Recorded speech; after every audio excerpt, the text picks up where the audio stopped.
faculty member at Radar and Communication Center IIT from 1974 to 1983. After that, he joined as a professor in ECE, Usmania University, way back in the year 1983 and served till retirement in 2009. Served as a director, CEME, Emeritus Professor before serving as a Vice Chancellor of Dr. Babasaheb Ambedkar Marathwada University, Chhatrapati Sambhajinagar from 2011 to 2014. Under his able guidance, 14 PhD scholar has been awarded their PhD degree, and he has published more than 160 research paper. Was also a coordinator for 2 World Bank projects, successfully completed several research projects sponsored by DOE, DRDO, CSIR, AICT, DST.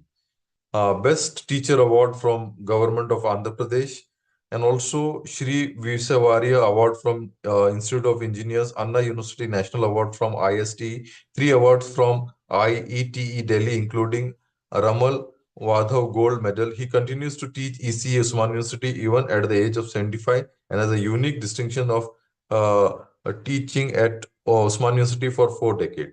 He is a political writer in Marathi with 32 books to his credit. He has trained thousands of scientists, engineers, faculty members in radars and communication engineering by organizing workshop and short intensive courses. He has also served as an head dean at Osmania University, and he was the first director of BNIT. So indeed, it is really a pleasure and honor for all of us to have him here, even though he is in traveling today, but he has spared his valuable time. So we are really thankful to our resource person, Professor Pandharipande sir, for being here. So before starting the lecture, I would request all participants to put their roll numbers in the chat box so that we can take the attendance. Manually, you can put the roll numbers in your chat box. And I would now hand over the session to our resource person, Professor Pandharipande sir.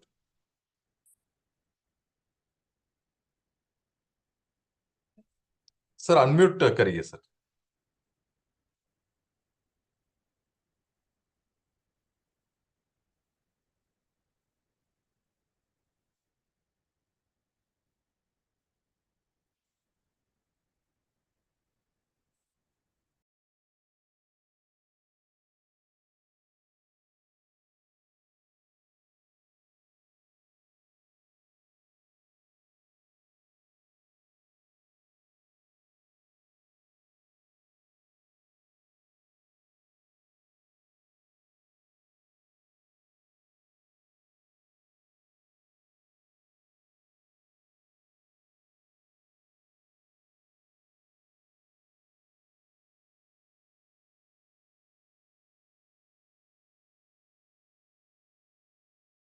So I think that he got disconnected. We will just wait for him to get.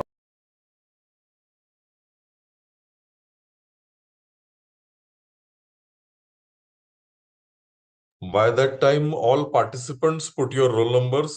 आप roll number छोड़िए मत, सभी लोग अपने number सिर्फ डालिए chat box में.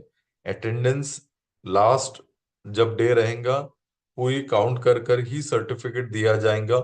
जो लोग एब्सेंट है उन्हें सर्टिफिकेट मिलेगा नहीं. Kindly take a note of it. आज भी आप देखिए कि 200 पार्टिसिपेंट में से सिर्फ 132 पार्टिसिपेंट ही ज्वाइन है. बाकी सभी पार्टिसिपेंट्स को इतनी भी फिक्र नहीं है कि वो कोर्स में ज्वाइन हो. बाद में यही पार्टिसिपेंट्स हमें सबसे पहले फोन करते हैं अपने सर्टिफिकेट्स के लिए. उन्हें एक दिन भी नहीं रुका जाता है कोर्स कंप्लीट के डे कंप्लीट होने के बाद. So all those participants, those who have sincerely joined, it is my request to all of them to kindly put their roll numbers.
Yes, sir.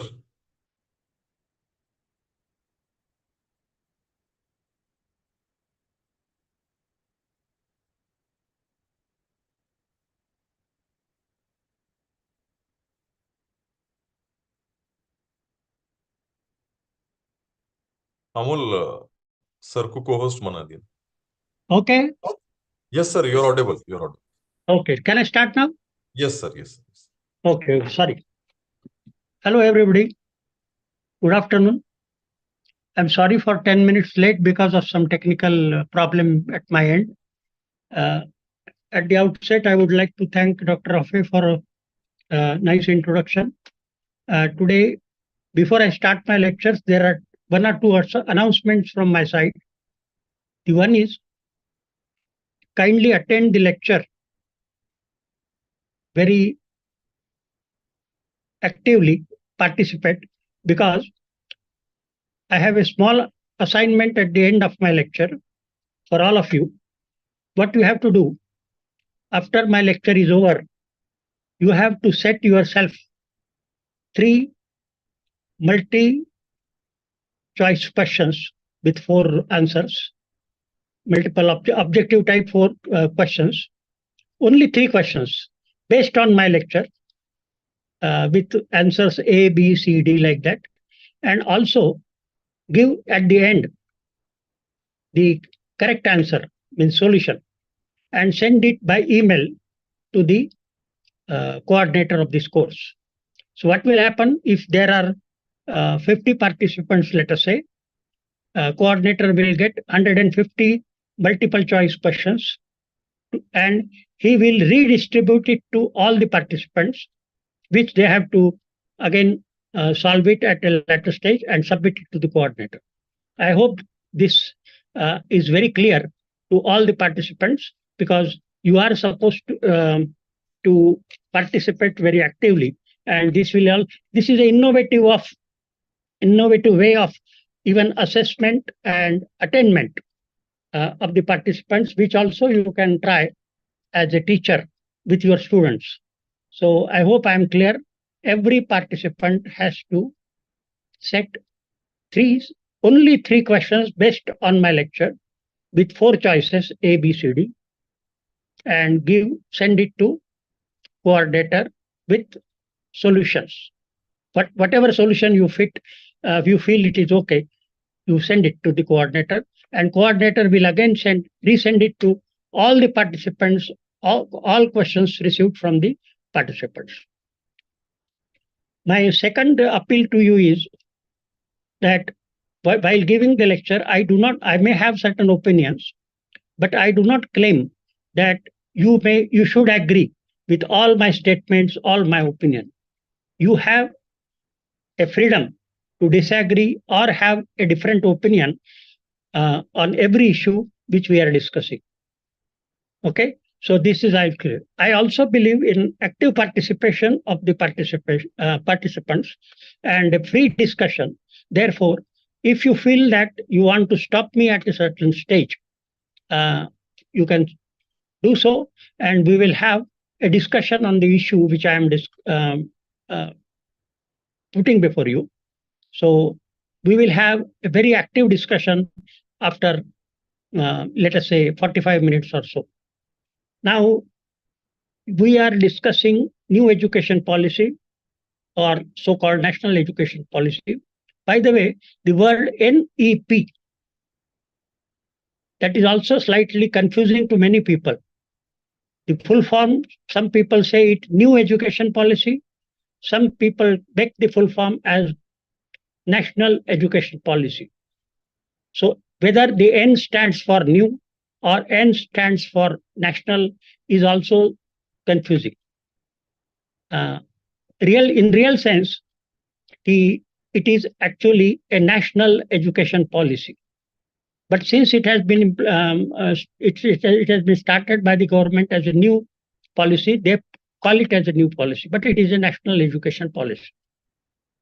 The another aspect is, although it is a national education policy, you are aware that many states in our country are not ready to accept it. For example,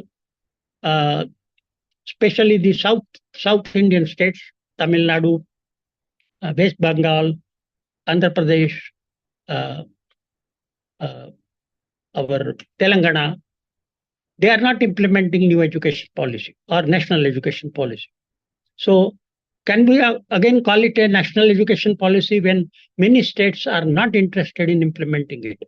This is also another question, because as you know, the state government has a different policy, central government has a different policy as far as education is concerned. Education comes both under the central government as well as state government.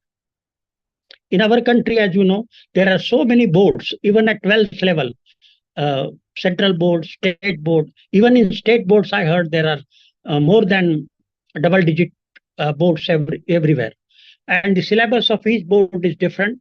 And therefore, students are finding extremely difficult after passing out the 12th examination, so-called the board examination from different states, when they compete for professional courses at national level, IITs, NITs, or even medical side. So they are finding it difficult because the standard is different and curricula is also different.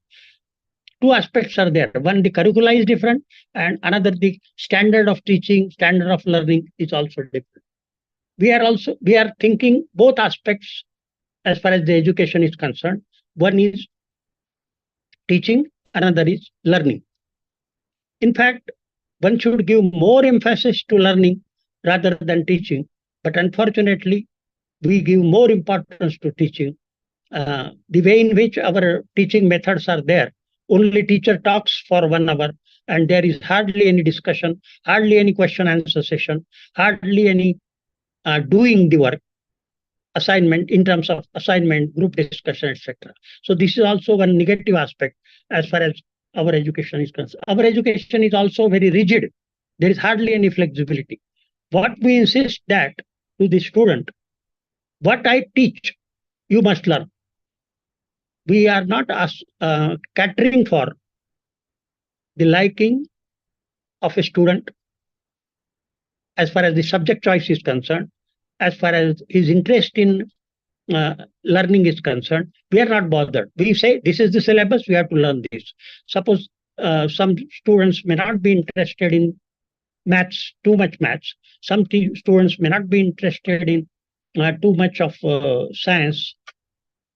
But some students do not like subjects like history or geography. But we say, no, this is the course and we have to do it. So there is hardly any choice from the student's point of view, whether it is at school level or at college level. These are the aspects which are the. So there is a mismatch between the outcomes of traditional education and needs for the future growing rapidly. The needs as far as globally are totally changing. What requirement of a graduate or a school pass out was there, let us say 30 years back or 40 years back. Now, because of change in technology, because of change in environmental aspects, because of the change in the societal aspects, the total things are changing. But unfortunately, once we change as curriculum, it stands for 10 years. As far as university is concerned, it is very difficult to change the syllabus regularly, which should have been done. But it is very difficult for different reasons, because in every university, more than 400, 500 colleges are affiliated, and syllabus for all the affiliated colleges are governed by at the central points. Hardly few colleges are autonomous, but the strength of the autonomous college is still limited in all the states, and therefore, and many colleges are not also coming forward for autonomy. That is also another aspect. Therefore, this is the another problem.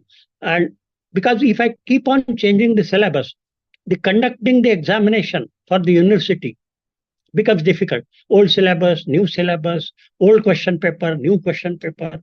And our examination system also is so rigid that we also always talk in terms of 3 hours final examination with 100 marks.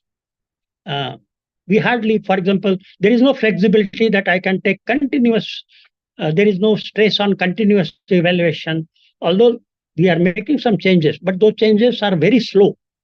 Even grading system, marking system, everywhere implementation becomes a big problem because of number. What has happened in last few years, there is a cold war between quantity and quality. Quantity has increased. Number of schools, the number of colleges, number of engineering colleges, number of medical colleges, number of professional colleges. This number has increased because of the privatization of the education. But definitely, the quality has not been maintained at either at school level or college level. But I can say to some extent that our school education is definitely competitive as far as the global standards are concerned, because our students are able to do fairly well when they go out. Because especially the background which they have in mathematics, backgrounds they have with science is very strong. Only the problem lies with their communication skills. Uh, Everybody is not that good in, especially in foreign language, uh, that is English and other things. In fact, our language teaching is very poor. The communication teaching of communication, both in writing and both in expressing ourselves verbally, our communication skills are poor, and that also leads to what is called as a inferiority complex among the students, which also is there in some teachers also. Even some teachers feel shy, and I have seen even in the professional colleges like engineering colleges, they continue to talk in their mother tongue rather than English. Of course, in the new policy of the education, uh, both teaching and evaluating in mother tongue is also, they are giving importance to that. But to what extent that will be successful is a big question mark, because especially for technical subjects, medical subjects, the vocabulary, the technical definitions, the technical phrases are difficult to translate in the mother tongue. And this translation also has to be done by experts. And sometimes it is very difficult to find a real correct word in the mother tongue. Let us say satellite. Although we, of course, we have said something, we have found out some words, or missile. So very difficult to find word, and that's why we are using the same word in English. For example, bank, Reserve Bank. I don't think we write any word in Hindi or any other language for the Reserve Bank of India. We still use Reserve Bank of India, State Bank of India, like that. So these aspects, these difficulties are also coming when you want to emphasize on teaching in respective mother tongue. And imagine we have more than 26, 27 states.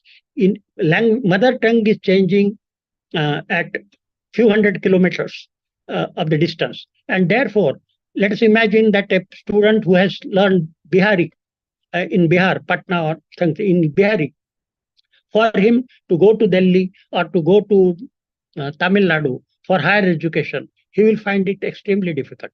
So these are the aspects. I mean, these are the difficulties because of multilingual states, and uh, teaching being different in different states as far as standard is concerned and as far as curricula is concerned.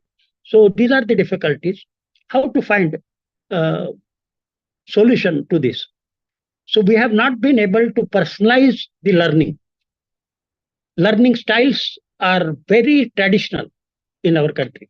We find it very, any change, radical change, if we try to introduce, it becomes very difficult to digest.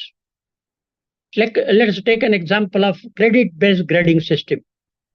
Although it has been started in schools It has been started in colleges, but many teachers are not aware about those formulas by which this grading is done, or the so-called CGPA, the average is calculated, and the grade is allotted. And there is also a difference between what is called as absolute grading and the relative grading. What we do, our normal practice is we devise some formula, and accordingly we say above 90% A plus plus, between 80 to 90 A, between 70 to 80 marks B plus, whatever it is.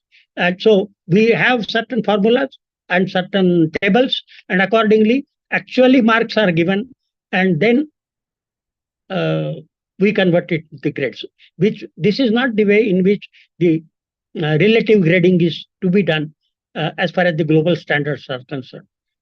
That method is totally different. Therefore, there is a confusion between even the credit system also. Credit bank. Now there is a thing called as credit bank. For every student, we have to have a credit bank account to be maintained by the college and university, so that whatever subjects he has learned, all the credits which he has learned, they are stored in his account, and he has a flexibility to choose the different subjects he has to choose. In fact, a couple of days back itself, I found a news in the news item where, see, earlier, what I mean, I'll just give an example. Myself being an engineer, I just found a news that when you are admitted in engineering or in IIT or in any other college, there was a possibility or freedom to change your branch in second year, depending on although you are admitted in a particular branch, let us say electrical, computer science, mining, or metallurgical, or architectural. So first year you are admitted to a particular branch, but afterwards, if you want to change, because now everybody wants electronics, everybody wants computer science, everybody wants artificial intelligence, etc. So if you want to change, depending on your score in first year, there was a provision to change the branch in second year. Now they have stopped it. But they have introduced a new scheme. Why they have stopped? They found out that in first year, there was lot of pressure on a student to score more marks, good grades, so that he can change his branch from so-called unwanted, let us say, agriculture engineering or architecture or metallurgical to a wanted branch, or such as computer science, artificial intelligence, or big data analysis, or electronics and communication, etc. So this pressure, because of this pressure, students had a lot of mental tension. So to avoid that, what they have done, that they have given freedom to the students that they can do major in a particular branch. Major means, suppose I I earn, let us say 70% or 60% credits in mechanical engineering, and 40% credit in other branches. I can graduate as an engineer with a major in mechanical engineering and minor in some other branches, let us say metallurgical, civil, and other things. So this flexibility is there. Same strategy you can utilize in your arts and science also. For example, when I'm admitted in physics branch or chemistry branch or analytical chemistry, let us say. But suppose I want to learn, I have more interest in physics. Maybe after earning some credits, and I can say that I will do more credits in physics and then relatively less credits, let us say, in chemistry, analytical chemistry, or let us say biology, for example. Because these subjects are equally important nowadays. Biology, every student must also have some knowledge of biology, information technology, and data science, data statistics also. unfortunately, in our university education system, the rules and regulations are so strict that we do not allow. See, they will suppose I want a postgraduate admission in a particular specialization. They will say, have you done undergraduate in that? You have an undergraduate degree? Have you these subjects at undergraduate level? Then only you can uh, study postgraduate. Suppose I have not learned music. I'm just giving an example. I have not learned music at my undergraduate level, let us say.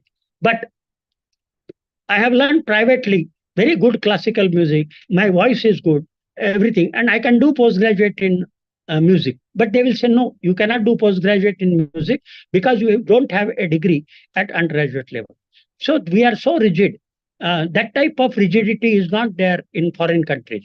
I will give you an example. You must have heard the name Professor Venkat Ramakrishna, who got Nobel Prize in chemistry in around 2021 or 2020, around that. He got a Nobel Prize in chemistry. If you see his biodata or if his educational career, you will be surprised that his basic graduation is in physics. His PhD degree is in physics, but he gets Nobel Prize in chemistry. A person whose graduation and post graduation and PhD is in physics gets a Nobel Prize in chemistry. He is teaching biochemistry. He is doing research in biotechnology and bioinformatics. Can you imagine? So much flexibility is there. We don't allow such flexibility. We believe in building walls rather than building bridges. This is a famous phrase I use, that we enjoy building walls between the departments, between specialization, between the schools, and we don't build bridges. Physics teacher doesn't go to the chemistry department. A math teacher doesn't go to the statistics department. This type of, or a letter in the arts college, let us say, a person in the Sanskrit may not have that much collaboration with other languages or other subjects, which are allied subjects, we call it. They don't discuss, they don't this. In fact, unless you have a very good collaboration between different branches, a good research, good learning, it is very difficult to impart to the students. So this type of flexibility, unless we introduce this approach, you can also call as a cafeteria approach. The word cafeteria being used is that when you go to a hotel in a cafeteria, you see menu and you order the food of your own choice. That Bera or that hotel owner doesn't say that, no, we will only serve this and you cannot get this. No, you order the food of your choice. Not only that, you will also tell that please use less salt, please use less oil, or please use less chili. This type of instructions also you are able to give in a cafeteria when you want to go order some snacks or food. This type of flexibility is not there in learning. You want to say that I want to do literature, but I want to do some courses in management. I want to do one course in computer science. I want to also learn some history. No. And that is the reason. Especially, I'll give you an example. Let us do, somebody is doing MA in, let us say, any language, Hindi or Marathi or Sanskrit. What is happening? Throughout the 2 years of his postgraduate, he is learning only Hindi literature, Hindi poetry, Hindi novels. That's all. He doesn't have much interest in other languages or other subjects. And that is the reason that after doing postgraduates in Hindi or Marathi or Sanskrit, he finds very difficult to, as far as getting job is concerned.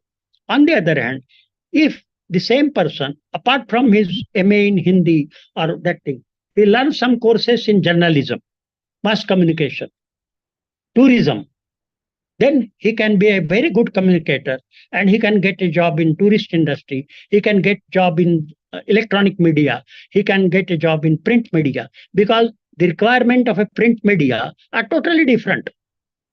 Now you have to know a lot of computers other than the languages. Simply having a journalism degree will not do.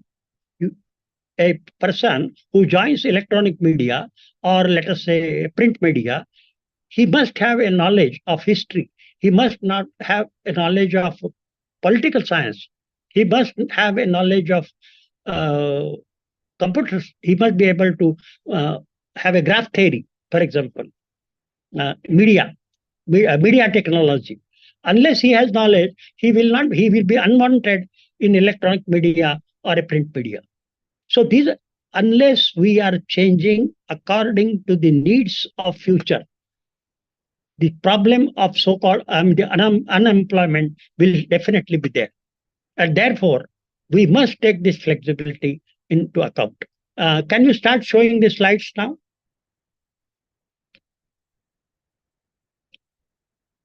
Coordinator?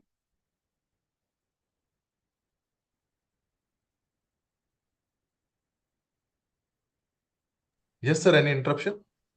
Yeah, you can just show the slides, Okay, okay, so okay. that Just we can also discuss some of the things which are there in the slides. yes, sir. You continue. Just that by that time, Okay, I will okay, tell okay, my okay, office okay. people to share. Okay, okay. It doesn't matter. See, if I just say in terms of a geometrical figure, I can tell that the old educational system was like a rectangle. Old education system was the old education system was like a triangle, whereas the new education system is like a rectangle. What do you mean by triangle? See, at school level, we learn all the subjects. We learn physics, we learn chemistry, science, biology, maths, languages, etc. But as soon as we start going to, let us say, high school, we divide. Commerce branch is different, science branch is different, biology people are different branches. So we go to the specialization. From that, after passing 12th, we go to engineering, uh, medical, and in that also electrical engineering or mechanical engineering. So we have some boxes, specializations. We don't go beyond that. Okay, somebody goes only for literature, somebody goes only for arts, somebody only goes only for commerce, and again at postgraduate level we have a specialization in branch. Again, specialization. When you go for a PhD, you become only expert in a particular thing. If you take an example of a doctor in MBBS, he will study all subjects related to the medical profession. But at postgraduate level, he becomes a dentist or ophthalmologist or uh, as per uh, heart surgeon. Not only that, the specialization too is too much at the postgraduate level as far as the medical profession is concerned. I mean, the child specialist, we will only look for the child. You can't, I mean, the old person cannot go to a child specialist. Gent cannot go to a gynecologist. I mean, this type of thing is there. And this too much specialization also has spoiled our thing. I will give you another example of our scientists. I mean, this was existing. Our earlier scientists were very particular about learning many things. Let us take an example of a Dr. Jagdish Chandra Bose. I do not know how many of you are aware that the mobile phone you are using, the wireless communication technology which we are using for television, satellite communication, or mobile communication, or internet, this wireless technology was invented by Dr. Jagdish Chandra Bose when more than 120 years back by sitting in a small laboratory in Calcutta.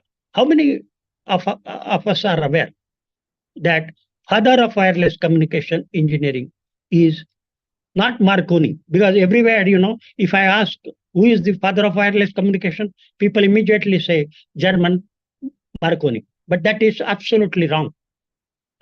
Marconi was not the inventor of wireless communication. In fact, he has stolen, I can use that terminology, stolen the invention of Dr. Jagdish Chandra Bose.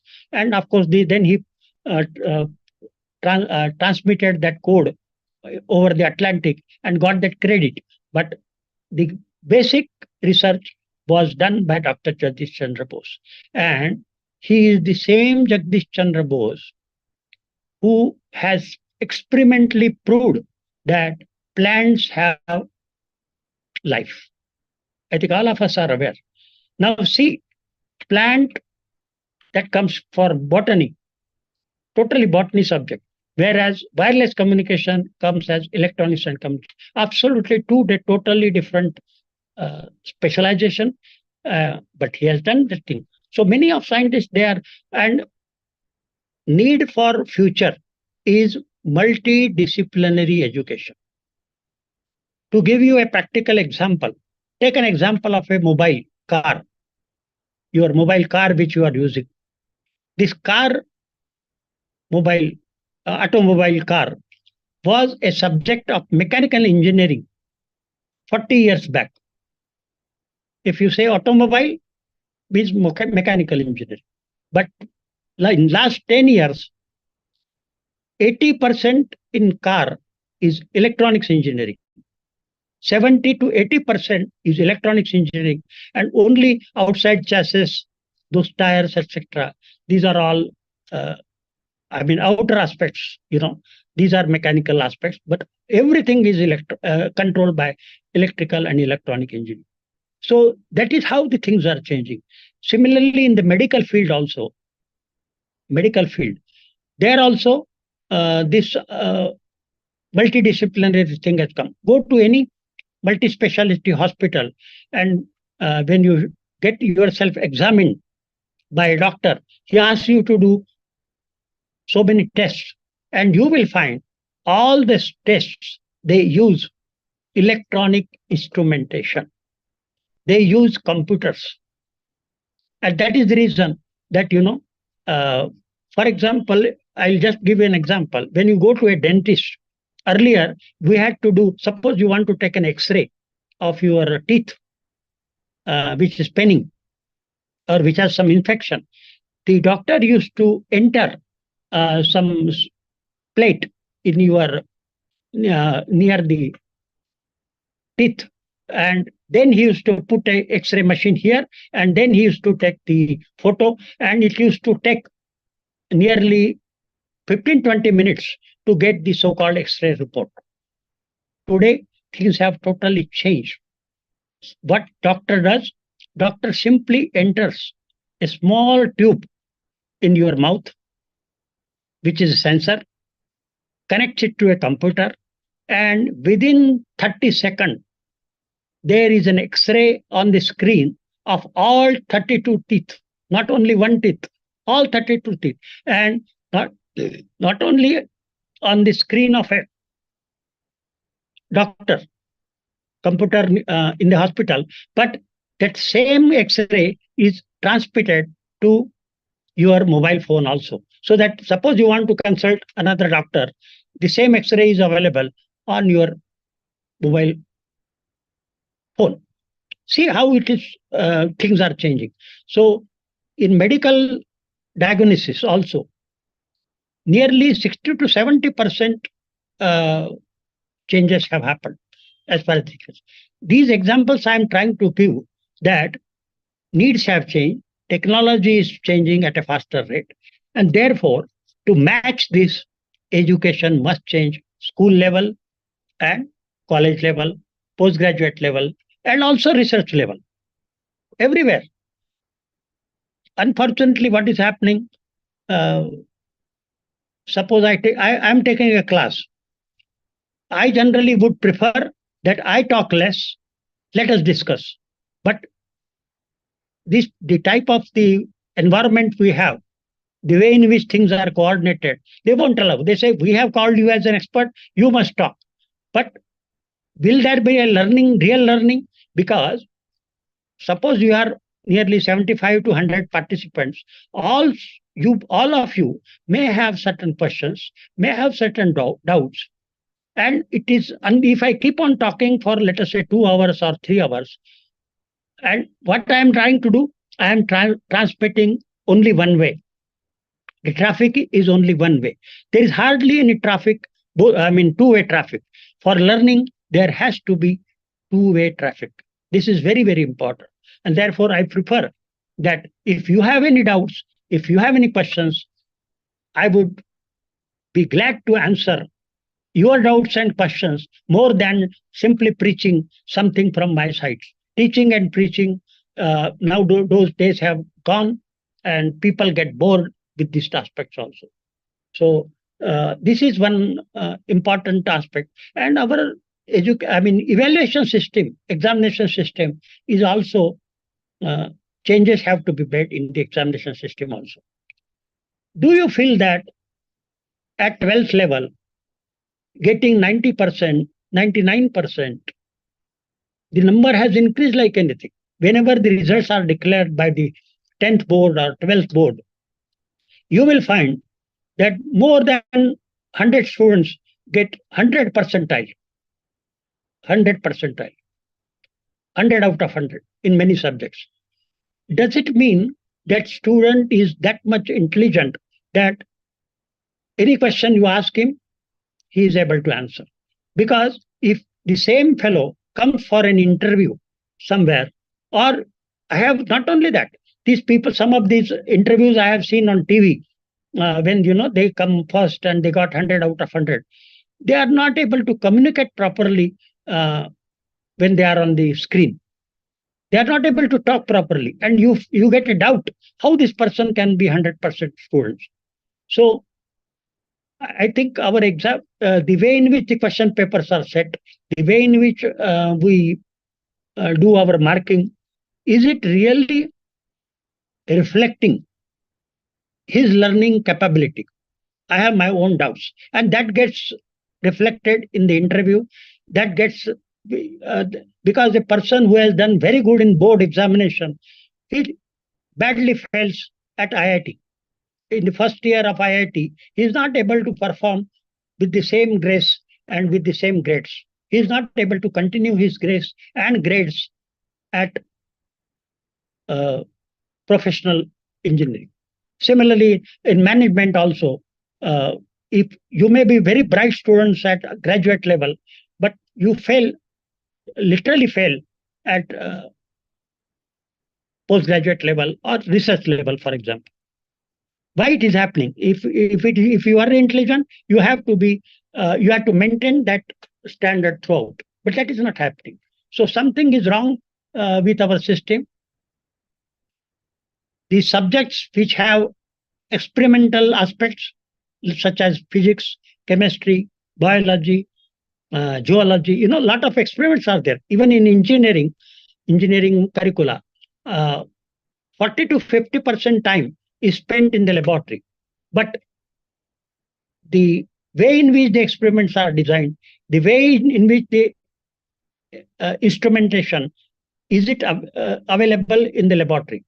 State of the equipment, state of the measurement facilities, are they available in your physics lab, chemistry lab, or engineering lab, electronics lab, or even computers? Do you have a softwares which are latest softwares, for example, state-of-the-art equipment or state-of-the-art software? Is it available in the laboratory? I have my own doubts. And especially with the privatization, the private schools and private colleges, they are shy in spending the money. So they don't want, many students who have passed 12th examination, you ask them whether they have done physics experiment, whether they have done chemistry experiments, or whether they have done biological experiments, enough to be fit for the graduate course in that particular specialization. I have my own doubts.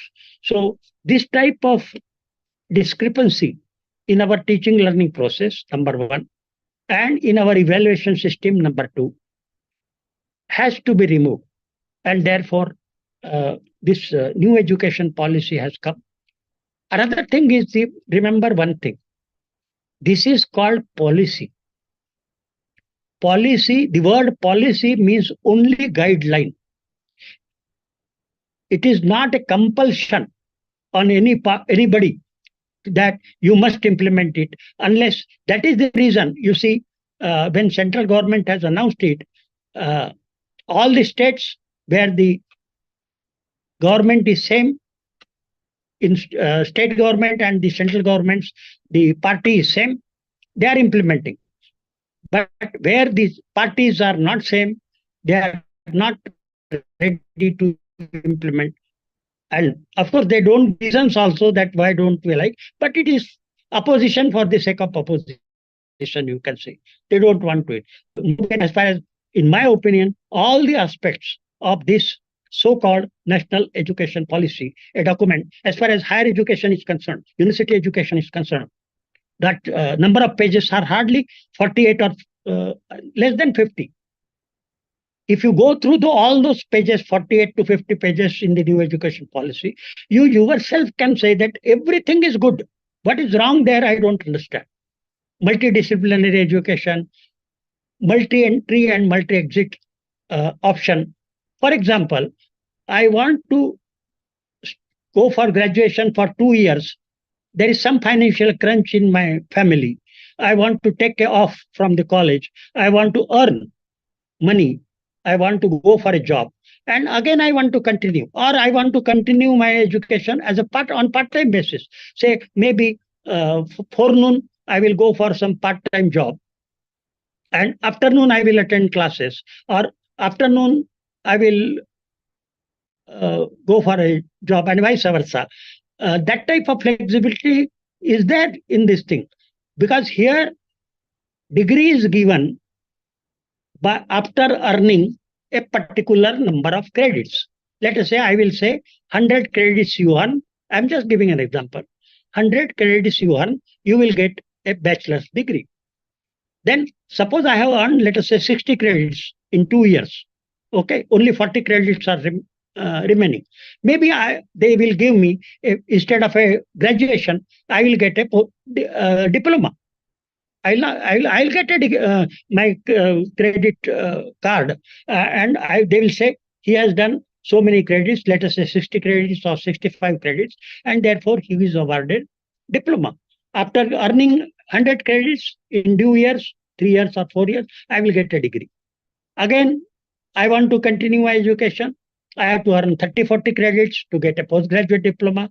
Again, after getting, let us say, 60 to 70 or 80 credits as the requirement may be, I will get a full postgraduate degree. If I want to go for some specialization, maybe I will do 3, 4 more courses and I may get honors degree. I can call it as an honors degree, depending on the number of credits I have earned. So this type of flexibility is there in multiple entry and multiple exit. Age is also a no bar. Age is also no bar. You have done graduation at, let us say, at the age of 22, 23, and you have discontinued, you have gone for a job, then you want to do post-graduation after 5 years, maybe you can enter it. Just it's a question of registration for the credits and doing it. Not only that, because you have now this internet facilities, online education, so-called thing, you can even learn from some experts from other university.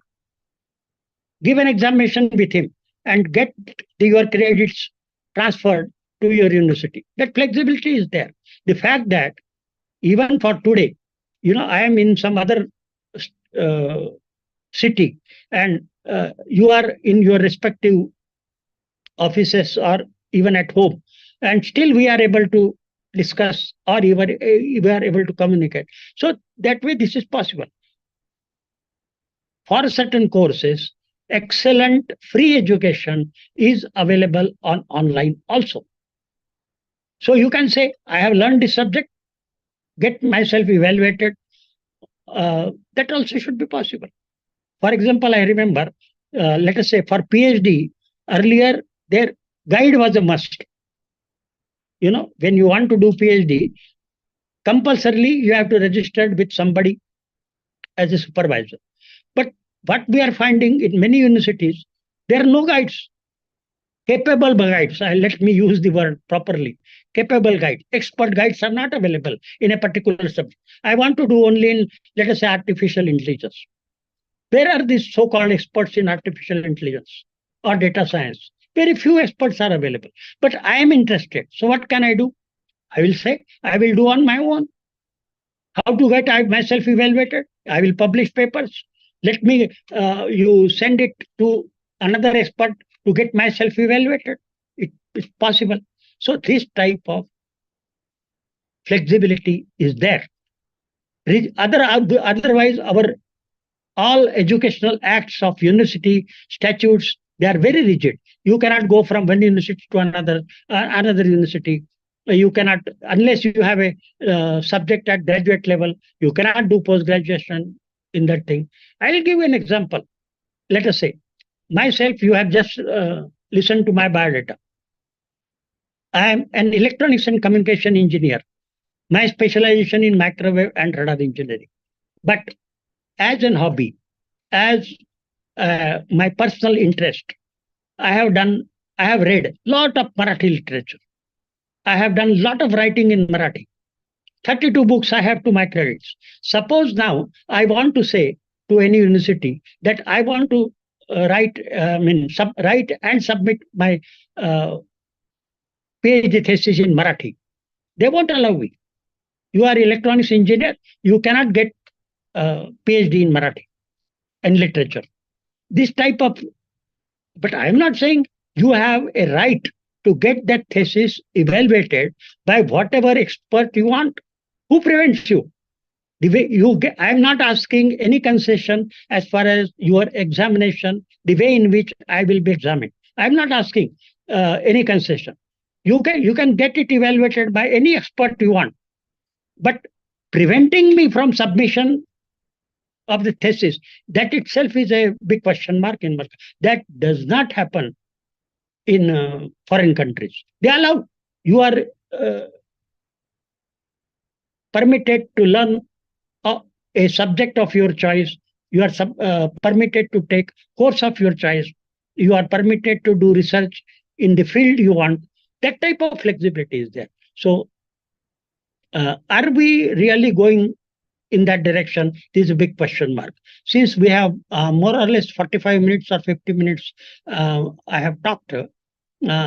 Shall I want to give you whatever I have talked so far. If you have any doubts, if you have any questions, we'll discuss for maybe 20, 30 minutes, so that before tea break, let us have a very fruitful discussion and constructive decision. Constructive discussion. So matter is open for to everybody. Please raise your hands, and somebody will control from their control room, and I will be very happy to. You can ask any question, any doubt. Matter is open for discussion. Please.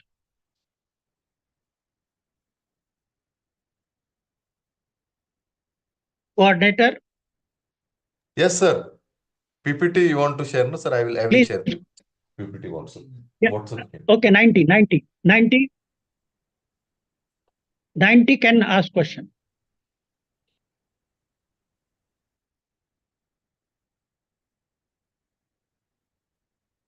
Number 90. Go ahead. Unmute and ask. Hello. Yeah. Good Yeah, afternoon, please. sir. Yeah. Yeah. And thank you so much for sir brief introduction. So personally, we had a meeting in the when I was in a Dr. Babasaheb Ambedkar Marathwada University. You came to that time for our hostel visit. So we had some discussion about the research. Okay. I'm basically from computer science, and I completed my PhD in the atmospheric science. So it's a multidisciplinary research area. PhD in a Okay. computer science, but research domain in the atmospheric science. As our Okay. new education policy also support the multidisciplinary type of the research, and that is absolutely fine. I'm agree Yeah. with that one. But I face Okay. the one issue with when I complete my education with the Okay. multidisciplinary domain, when I'm going for the job opportunities. So Hmm. there is some limitations because as I am from the computer science background and I Huh. want to shift in the atmospheric studies. So for Huh. their basic requirement is you have to complete the BSc in atmosphere or related field or the PG in that field. Then only you Right. have to eligible for that post. So Yeah. national education policy mean is it applicable for that or it will create problem to students if See, they are from the okay. multidisciplinary domain? Okay. I'll answer your question.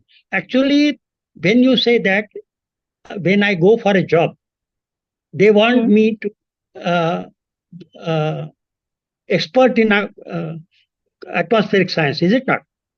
Yes, yes, sir. Yes, sir. They want. See, I'll give a beautiful example because you may be knowing that I want to make my point only by giving real life examples. Is it not? Yes, yes, sir. Yes, sir. Uh, so I'll give an example. Real. In Yes, sir. one of the book by Sudha Murthy. Yeah. Have you read? I don't know whether Sudha Murthy's book you have read or not. But anyway, one of the book in Sudha Murthy, she has given this example, and that will Hmm. answer your question. She was interviewing some candidates for Okay. computer science only. Computer science only. Hmm. So Ah, they had a requirement of a particular language. You know the computer language. yes. Now, for example, Python is there. Earlier, C language was there. Is it not? Yes, sir. Now Python, let us say. So they were, let us say she was interested in a candidate who is expert in Python, who can write a program in Python, let us say. Okay. Right. So what Yes, sir. happened? She was asking everybody, are you good in Python? We want a person who is in Python, right? Yes. So every people say yes, yes, we know, etc. But when they ask the questions in that field, they were not able to answer it. It Agreed? was. Yes. Ah. Yes. But one student came. She asked the same question. Are you expert in Python? The Yes. candidate said, Madam, no, I am not much expertise in the Python. But he did not stop there. Yeah. Okay. But what he Mm-hmm. said, Madam, please give me 15 days.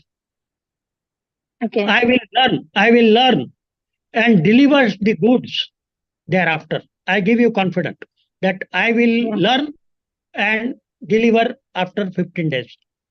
Can you imagine? She writes, she selected this guy over Oh.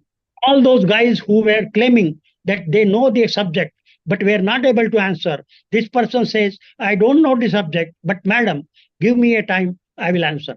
So Yes. whenever whenever you appear for interview, if you are able to convince the organizers that yes, Hmm.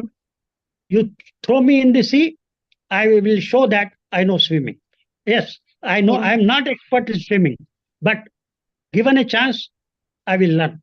I Definitely. think Yes. I think now situations have changed, and Yeah. even the people who are giving the jobs, I'm telling you, there are many uh, employees. I mean, when you because I have sat in many boards, we don't. Hmm. We're not interested whether you know this mathematics, this analytical technique, that analytical technique. No, I Hmm. want to do my work.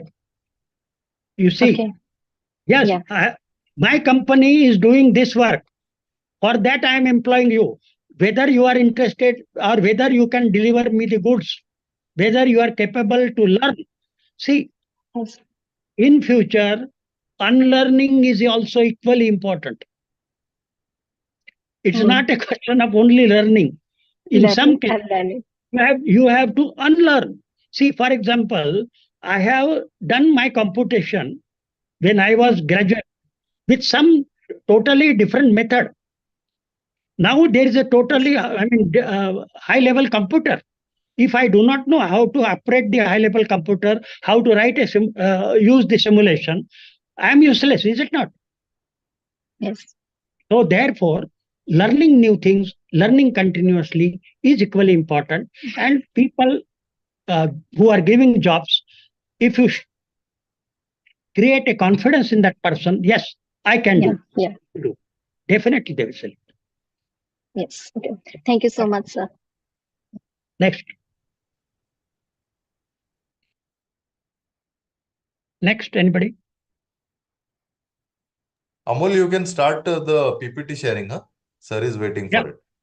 Yeah, no, it's okay, but let them have some, because so much I have talked on that issue itself. If people have certain doubts, let these some doubts be clear. Yeah. Participant आप directly भी unmute कर सकते हो. I have given the permission now. Okay, okay. पूछे, please ask.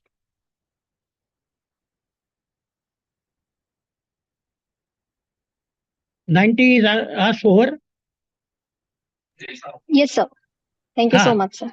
Okay, next.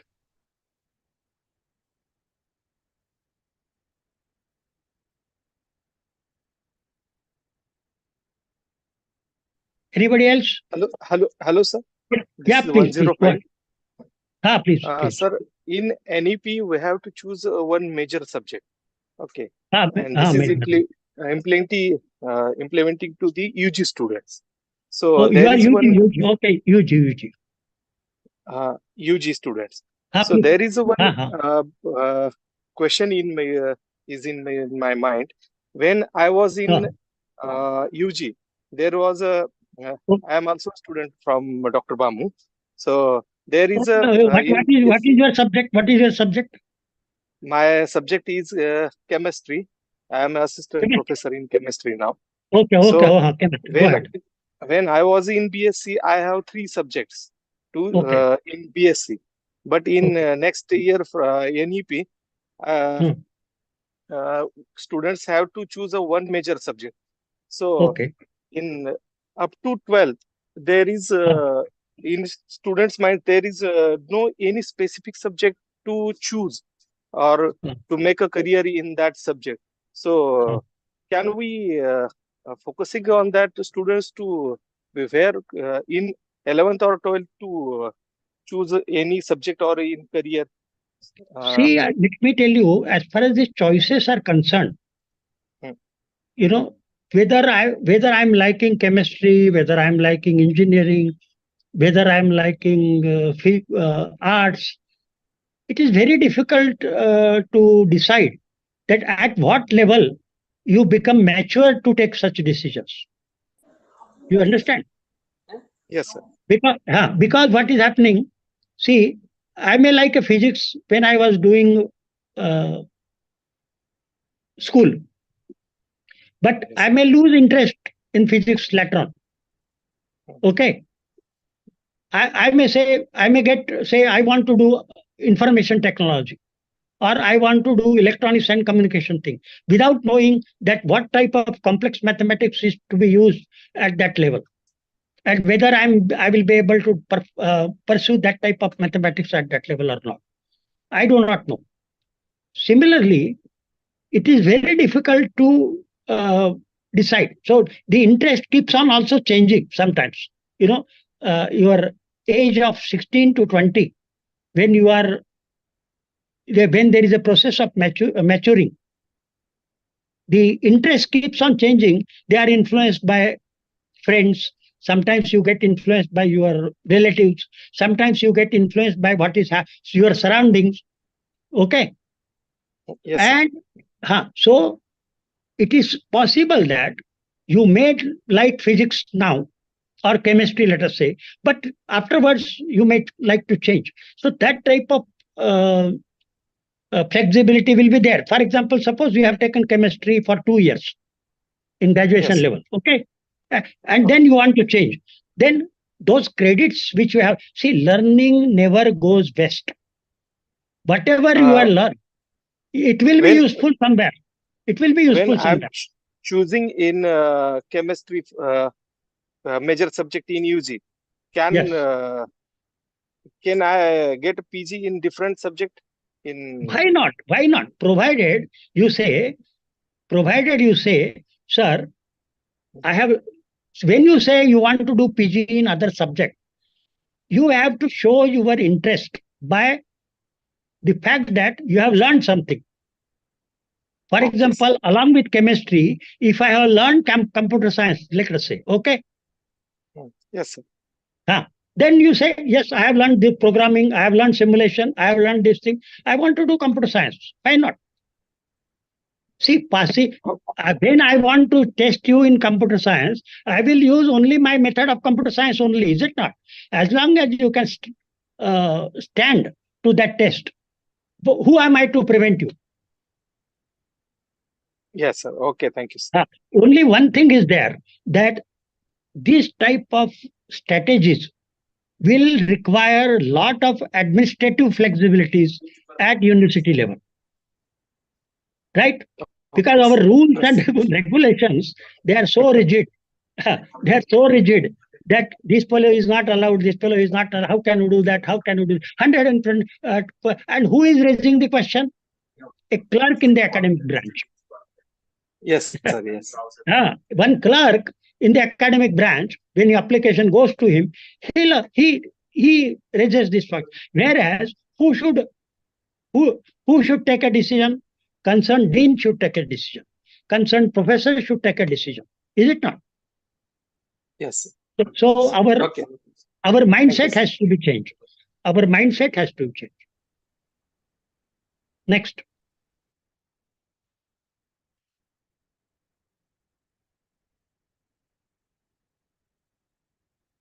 Anybody else? Please go ahead.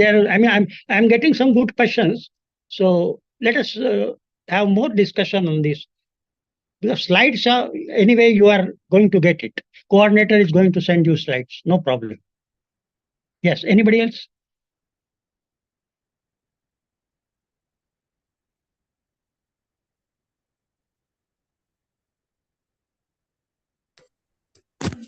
Hello. Yes, please, go ahead. Sir, can I ask one question? I asked you to go two also. Go ahead. Thank you, sir. In this scenario, if I getting some other subject in PG, what is your specialization? Tell me. I'm in about botany field, sir, life science. Okay, life science. Okay, go ahead.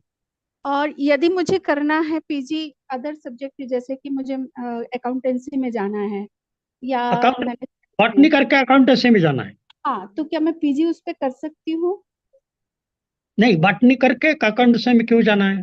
नहीं, मतलब पूछ रही हूँ sir कि यदि ऐसा नहीं, I am just see, let me tell you, just for the sake of fancy, we cannot make a statement also. See, if you are able to convince somebody that although I have done BSc in botany, right, I feel that I want to go and change my specialization to accountancy or this thing. If you can convince and you can, your capability also you can exhibit, you should be able to do it. Education policy will allow it. Okay, sir. But provided you are able to convince why you want to do it, because क्या होगा बाद में, you should not repent later. कि मैंने क्यों किया. One thing, of course, as I told you 10 minutes back, no education goes fast. Right? So whether you have learned botany, whether you have learned life science, whether you have learned engineering, whether you have learned history, that thing will go yes. Somewhere you will be able to use it. Right? Okay. Because we are not, everybody is not becoming expert. Who is becoming expert? Only those who are PhDs, etc. They are expert. But people, thousands and thousands students, thousands and thousand graduates, they are not experts. They are jack of everything. They know anything. Right time. So till the age of 30, your all doors must be open.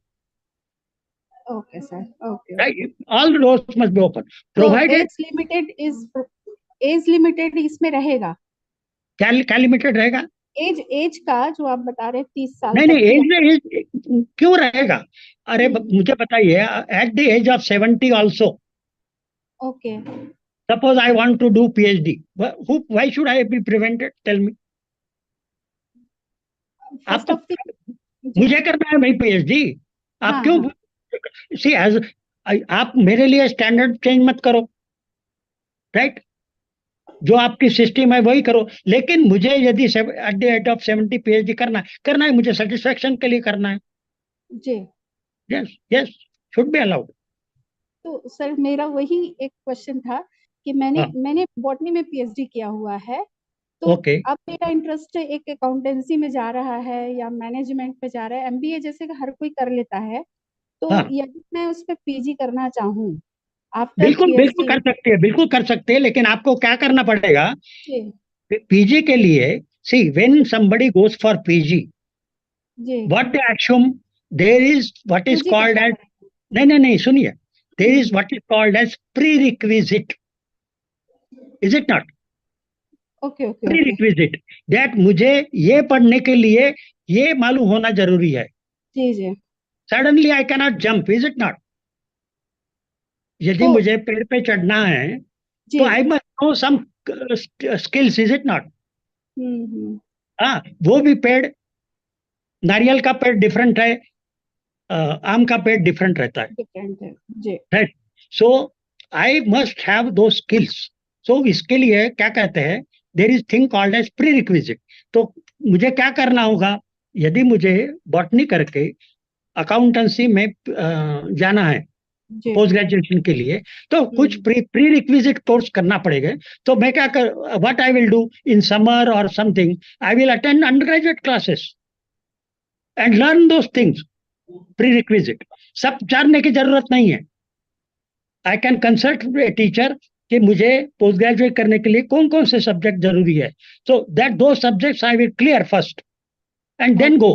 I cannot go directly. Okay. Okay. So yes. One subject is skill development in our university. So if I choose my subject in accountancy, you are confused. You are confused with that skill development. That skill development means skill in that particular area. What I am telling you, when you want to go for accountancy, basically mathematics तो आपको मालूम होना चाहिए ना? जी जी। हाँ, balance sheet क्या किसको कहते हैं वो मालूम होना चाहिए, क्रेडिट और डेबिट किसको कहते हैं वो मालूम होना चाहिए। हाँ, that he will not teach again those things, is it not? He will say that I assume that you know these things. तो उसके लिए that prerequisite skills you have to gain and then you can go for that, no problem. Okay. Thank you sir for your valuable time, sir. Thank you. Next.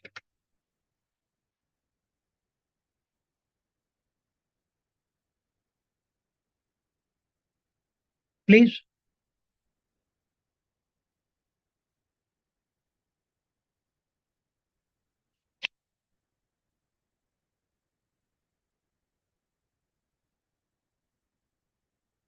Yes.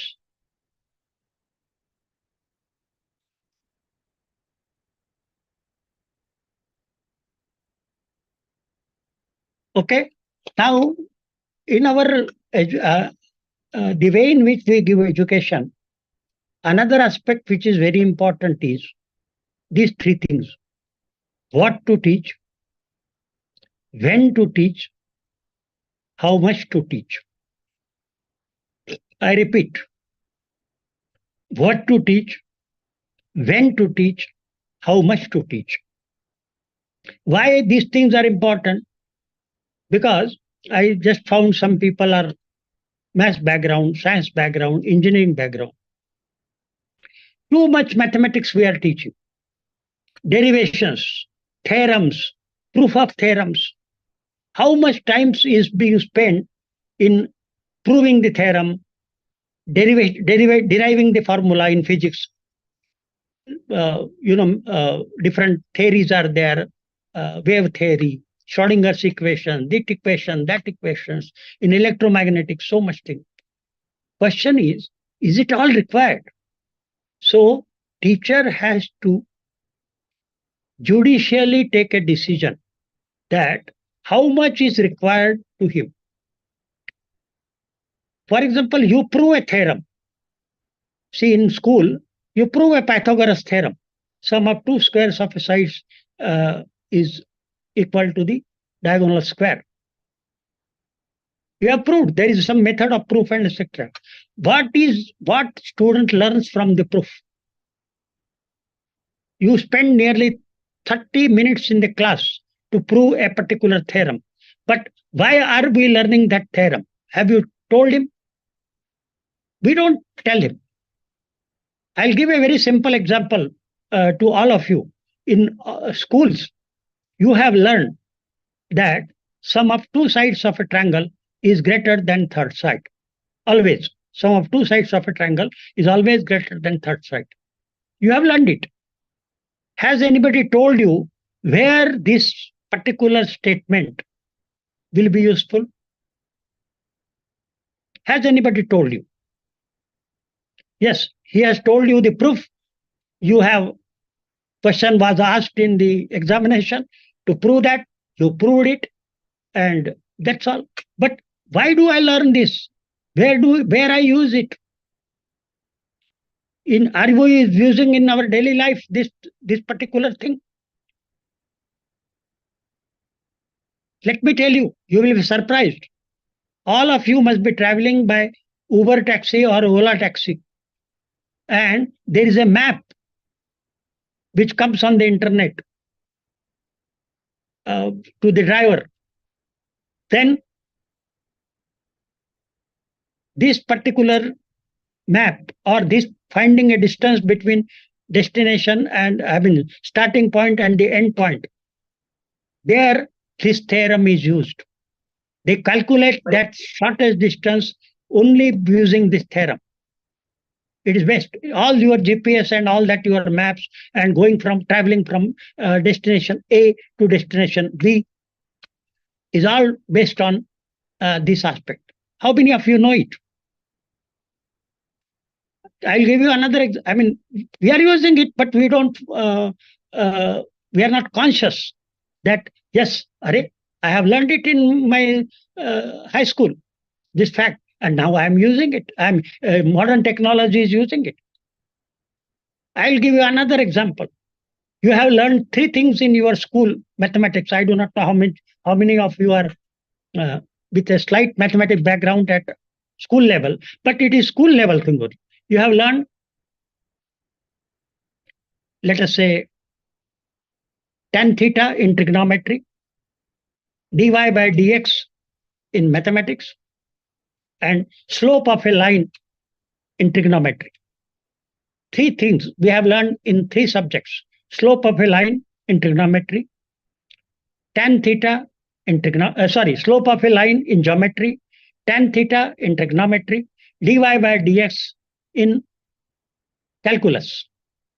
Can anybody tell me, is there any correlation between the three things?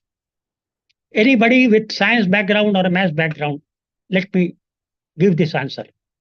Please come forward. Is there any correlation between three things? Totally three subjects. I'll repeat. Tan theta, trigonometry. Slope of a line, geometry. Dy by dx, calculus. Is there any correlation between the three things? Anybody with science or maths background? Come on.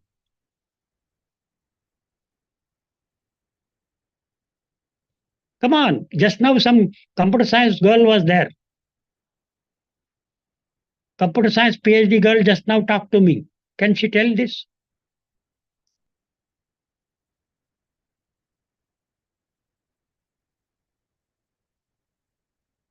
Yes, come forward. You see, even if the answer is wrong, don't get shy or anything. See, we are learning.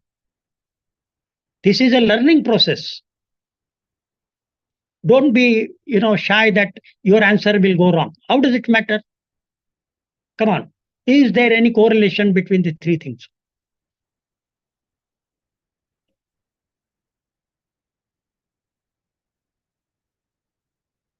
Please, come forward.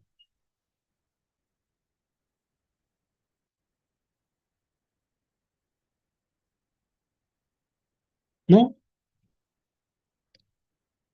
Okay. This is the homework for you. At least those who are with a slight mathematics background at school level, try to find out, try to think tonight that what is the correlation between the three things: tan theta, slope of a line, dy by dx. Okay. Rafe, what time we are breaking for tea?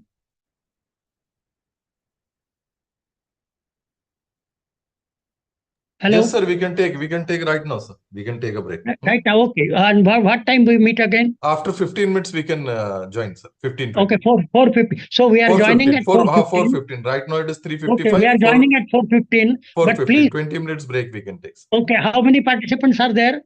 138 are currently online, sir, including you and me. Okay, 130 participants are there. My dear all participants, you have 15 minutes to think over the question which I have raised just now. Try to see whether you can find an answer after the tea. Let us meet at 4:15. Thank you very much.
आता सगळ्यांच्या नाव होईल.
Hello.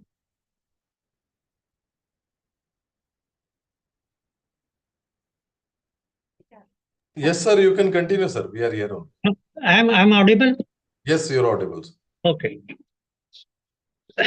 Let me summarize few things, and we'll go for what is the concept called as a braided learning. BRAIDED, braided learning. Well, of course, we have seen in my previous span that there is a mismatch between the outcomes of traditional education and there is a need for future which is going rapidly. So we are thinking of what is called as learner-centered education. That is personalization of learning and the learning styles. Now we are in the age of what is called as industrial age. It is a fourth industrial age, which is a fusion of physical world, information world, and biological world. What it means that there is an alignment of biology and information technology. There is a marriage, strong marriage between biology and information technology. Therefore, what we were having, the narrow specializations of the past, means know more and more about less and less. That was our tradition. Know more and more about less and less. We must give away with this, and we have to have mastery over a few things, mastery over many things. That little knowledge, at least, I should have about many subjects. So, putting together several ideas and technique into a common structure, that is what is called as graded learning. So instead of restricting ourselves to few subjects, we must, we say 5 subjects at school level, 3 subjects at university level, 1 subject at master's level. This type of restrictions must go away, and we must have a continuously learning whole spectrum of subjects available at school at all levels as a lifelong learner. So we have to become a lifelong learner. The braided form of the variety possibility that many more valuable in the coming verse is education must be volatile, certain, complex, ambiguous world. The world is volatile, uncertain, complex, and ambiguous. So our education should match with this type of thing. Our traditional academic disciplines, physics, chemistry, maths, we have compartmentalization that must go. Technology must be mega trends of the fourth to match with the fourth industrial age. For example, big data analysis, blockchain, three-dimensional printing, internet on things, machine learning, all these things you must be aware. You cannot simply say, I do not know. Please remember, when a graduate will go for a job, I think we have seen this type of some discussion in the earlier session. I do not know this, or do you know this? This type of answers will not be accepted by an employer in future. Yes, you can say, I do not know, but I will learn. I will match with your needs. I will match with your demands. So that type of attitude has to be changed. Creative thinking, critical thinking, computational skills must be there for everybody. Similarly, innovation, business, finance, that is entrepreneurship skills, they are also required. Because when you join a company, when you join an organization, the objective of that organizations, you must catch up. Because otherwise, if you are not fit for that particular organizations, days have gone. It is the only government job where whether you do work or not. I'm making this statement with a proper responsibility. It is only the government job where whether you do work for the whole month or not, you definitely get your salary at the end of month. But in private organizations, or in other industries, this will not be accepted. People want output in particular in the time bound frame. So academic discipline is one thing, computational skills is one thing, analytical knowledge is one thing. But apart from that, how you behave, how you move in a group, how you are able to communicate, these skills are more important over your subject knowledge. Because subject knowledge can be gained in no time. Let me tell you very frankly. Subject knowledge, it's now because so many avenues are available. I tell you, if you have any doubt, go to YouTube, type a question.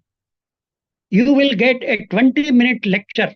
Your all doubts will be cleared in 20 minutes lecture. Such a thing is available. I mean, to tell you very frankly, I mean, after retirement, I have got my many doubts at school level or a college level more clear than this thing. Therefore, see, I gave some simple examples of geometry or trigonometry in the my earlier session. These doubts will be clear because a lot of excellent material is available on YouTube. Therefore, it is not that you learn only from your teacher, only from your classroom, only in your laboratory. You have avenues now in every subject. It is all that is also not there that only medical field is there or engineering field it is there or science it is there. No, any doubt, of course, authenticity of that knowledge has to be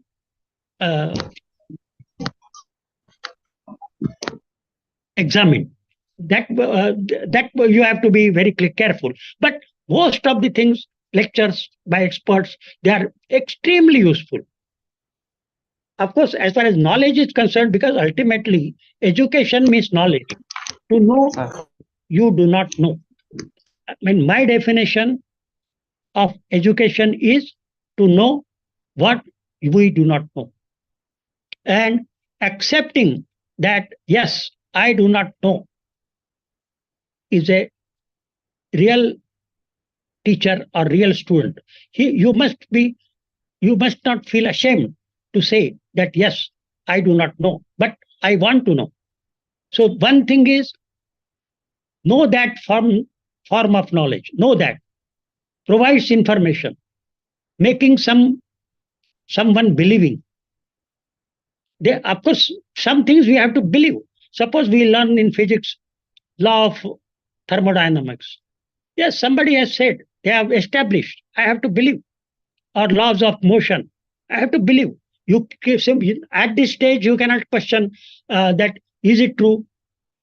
For example, when somebody said that Earth is moving, or I mean, you know that our earlier beliefs were totally different. Now the things are totally different. Now we are not questioning how the formation of days and night or formation of a eclipse, because our doubts are now clear. But we have to believe. We cannot say that, okay, prove it. We cannot say. Suppose now the room in which you are there, I will ask you, is there any air in your room? You will say, no, I cannot see air. Show me where is the air. I cannot show you air.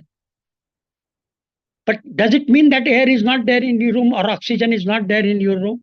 So you have to believe, help also, and understand. Then there is a know-how to form of a knowledge, helping someone to acquire skills, ability, and capacity. That is what we are doing in educating schools and colleges. Capacity building, capacity for rotational inquiry, capacity for creative problem solving. Now, creative problem solving is a very, very important, because what is the need of a graduate? What he will face when a graduate comes to a world of employment? What is expected from him? To say in the simple word, he is supposed to give simple economic solution to complex problem. I repeat, a graduate of this century or this decade is expected to give simple, economical solution to complex problems. What does it mean? Problems are becoming more and more complex, but we want simple solutions. You see, our normal diseases, you how many complications are there in your body, in your structures, etc. But you want a simple solution. When you go to a doctor, you don't want a complicated surgery. You don't want a risky diagnosis. You want a simple solution. Therefore, even if the problems are complex, the solutions are expected to be simple. And that is why I tell you, let me give you an example. You must have experienced in your family also. The knee operation, say 20 years back, the knee operation means person has to be in the hospital for 15 days after the knee operation. And there also, there is no guarantee that you will be able to walk. Now, the knee operation is done in 1 hour and evening you can walk. Of course, with the help of a nurse or a doctor or under the advice of a doctor, but that is possible. And that operation also is done in such a fashion that doctor is talking to you. You do not know that you have already been operated. What does it mean? The complications have been converted into a simple solutions. I mean, many examples of this can be given. Earlier, when I want to talk, I mean, I do not know, your generation may not have experienced it, but our generation has experienced it. Maybe 30 years back, there was a thing called as STD booth, telephone booth. And for giving a call outstation from, let us say, Hyderabad to Pune, people used to wait 10:30 in the night. Do you know why? Because after 10:30, the rates for the STD call or outstation call were half or less than half. So people used to wait. Now it is not there. Now you can call to Pune or USA or Canada in no time, and you can talk for hours together. And that too also not much cost is there. Earlier it was 25 hours per minute. 25 rupees per minute. 25 rupees per minute call. Now, absolutely WhatsApp calls are free. So things have changed. Simple solutions are required, but our demands are increasing. Just see how many things you are getting from a simple mobile phone. All your correspondence available there. You can send a letter, you can type a letter, you can talk to somebody, you can conduct a meeting. You need not travel to Delhi or Bangalore, or I need not travel for giving this lecture to Aurangabad or Sambhajinagar. So these things have changed. And that type of thing. Educating the mind is important. Simply teaching from textbook and omitting, rather, let me use the word, what are we doing? You are simply omitting the pages of textbook to students' notebook. And this is the reason you find that attendance is a problem. Students don't come to the classes. Let me tell you, we teachers, we means I myself included, we are responsible for less attendance. I remember there were teachers, even if they ask us to come on Sunday or a holiday, attendance was 100%. What has happened? That they don't want to go to the class. You are, or we are not creating the atmosphere. We are not creating the inclusivity. We are not creating the interest so that compulsorily the student will feel that no, I have to go to the class. I cannot miss a class. If I miss this class, I will not be able to understand anything in the next class. This type of thing you have, and punishment is required. See, rewards and punishments are very much essential. Now what is happening? Promote. Even if the students are failing, we don't want to give any punishment. yes, too much strictness is not required. This, too much strictness is not required. But wherever there is a genuine difficulty, you must help. For example, suppose we make a rule that after 10 o'clock, no entry in the examination hall. I do agree. Rule is required. If the rule is not there, there will be chaos, etc., etc. Suppose the student has met some accident, something has happened, and is a 5 minutes late.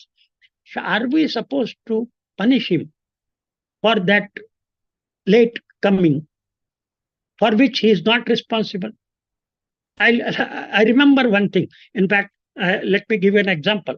When I was teaching at IIT at postgraduate level, there was a student in our class. In fact, I met that student after a gap of 25 years, just a couple of days back, when he came to the Hyderabad. That student, who is now is now professor in US University. Problem with that student was his handwriting was very bad. And that time, writing on the laptop and all that modernization has not come. Can you believe that we had to ask that student to come to our room, read his answer script, then only we were able to give him the grade. How can I punish him for having a bad handwriting? Having a bad handwriting is not a crime. Many people are not able to write properly. Are we supposed to punish? But as long as the answers are correct, how can we punish a student for the bad handwriting? So I just gave this example. I know that we cannot have so much freedom everywhere as long as people don't take advantage of the freedom. But some sort of consideration, some sort of apathy is required while dealing with the student. All their demands may not be justified, but the things which are justified must be. Wherever you want to be strict, definitely you have to be strict. Where you want to get less marks, don't donate the marks, don't donate the degrees, whether at a postgraduate level or PhD level. Even PhD level, somebody has not done the work, degree should not be given. Unfortunately, I don't like the word Padvi Dan. In convocation earlier, they used to call it as a Padvi Dan Samarambha. Dan is a donation. Padvi is not donated. Degree is not donated. That word is wrong. Therefore, I remember when I was Vice Chancellor, we changed it to Padvi Pradhan. We Pradhan. We give. We don't donate the degree. And we earn the degree. Nobody gives us the degree. We earn our degree. So student also must feel that pride. We must educate the mind. And there are, of course, various dimensions of education: biological, physical, pragmatics, societal, emotional, intellectual, ethical, aesthetic, spiritual. Ethical is very, very important. Moral values and ethics. Are we teaching moral values and ethics? Tell me, I may be very intelligent in mathematics. I may be very intelligent in mathematics, science.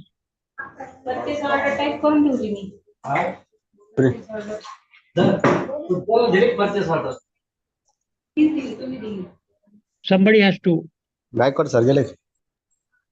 Somebody has to mute. Is disturbing. Hello? Is okay? Okay. You are listening, no? I am audible? Yes, sir, you are audible. Okay. So various dimensions of these things have to be taken into consideration while teaching learning process. Another important aspect is our examination system or evaluation system. At least I am not very much satisfied with too much swelling the marks, as we can call it, donating the marks. Donating the degree means donating the marks only. Student has to earn A grade. Similarly, in a class, the difference between the absolute grading and relative grading also must be understood. Let me explain what is relative grading. In abroad, always relative grading is given, not absolute grading is given. Absolute grading is our present system where we have certain rules.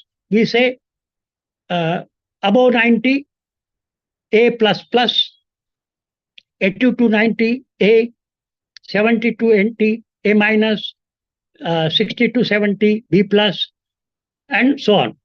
And below 40, C, and below 30 or below 35, F. I mean, this type of some rules that are things that is not the actual thing. Because what may happen in a class, by this so-called marking system, we are not doing a proper comparison also. In a class, there can be only few A's. All 80% cannot. Giving A grade to 80% is not correct. That is not called relative grading. For example, there is a thing called as a Gaussian curve in mathematics, Gaussian curve. So the distribution of grades in the classroom must follow that Gaussian curve. What it means that A plus can be only 2 to 3%. A can be 10% maximum. B plus can be 20%, 25%. B can be 30%. Maximum will be B, in fact, in a class, right? Again, C can be 10% or 15%, like that. So this type of a Gaussian curve must be done. That is what is called as relative grading. Another thing is, student must be evaluated continuously. Continuously. You teach a particular topic and evaluate him on Saturday. Monday to Friday, you have taught something, ask some question. It need not be in terms of, because everybody knows. You go and give assignment, they all copy. What is the use of that evaluating copied scripts? There is absolutely no, at least out of 60 students, 40 students or 45 students write the same thing, same solution. It's not required. So, for example, you have a group discussion, ask somebody to come to the board and explain something, some concept, or ask some questions, please give some marking in your attendance register every day, depending on their smartness of asking questions, depending on raising doubts, depending on communicating. And 3 hours, 100 marks, final examination, this type of thing, and 5 questions. Out of it, he must solve 5 questions. All these rules, regulations, etc., they have to be slightly different. I do agree that in university system, when thousands and thousands of students are attending this examination, having this freedom, having this flexibility is very difficult to implement. But at least in autonomous college, at least in internal evaluation, which is 40%, let us say, these things can be implemented. These things can be implemented. Let me give a very simple example. Suppose you have a question, state true or false. And we will give 10 statements and ask the students, state true or false. And 10 statements are given. It is possible that student can tick arbitrarily, if he doesn't know, even if he doesn't know the answer. Even if he doesn't know the answer, he will arbitrarily tick something. And there is a possibility that 60% student, his answers are correct.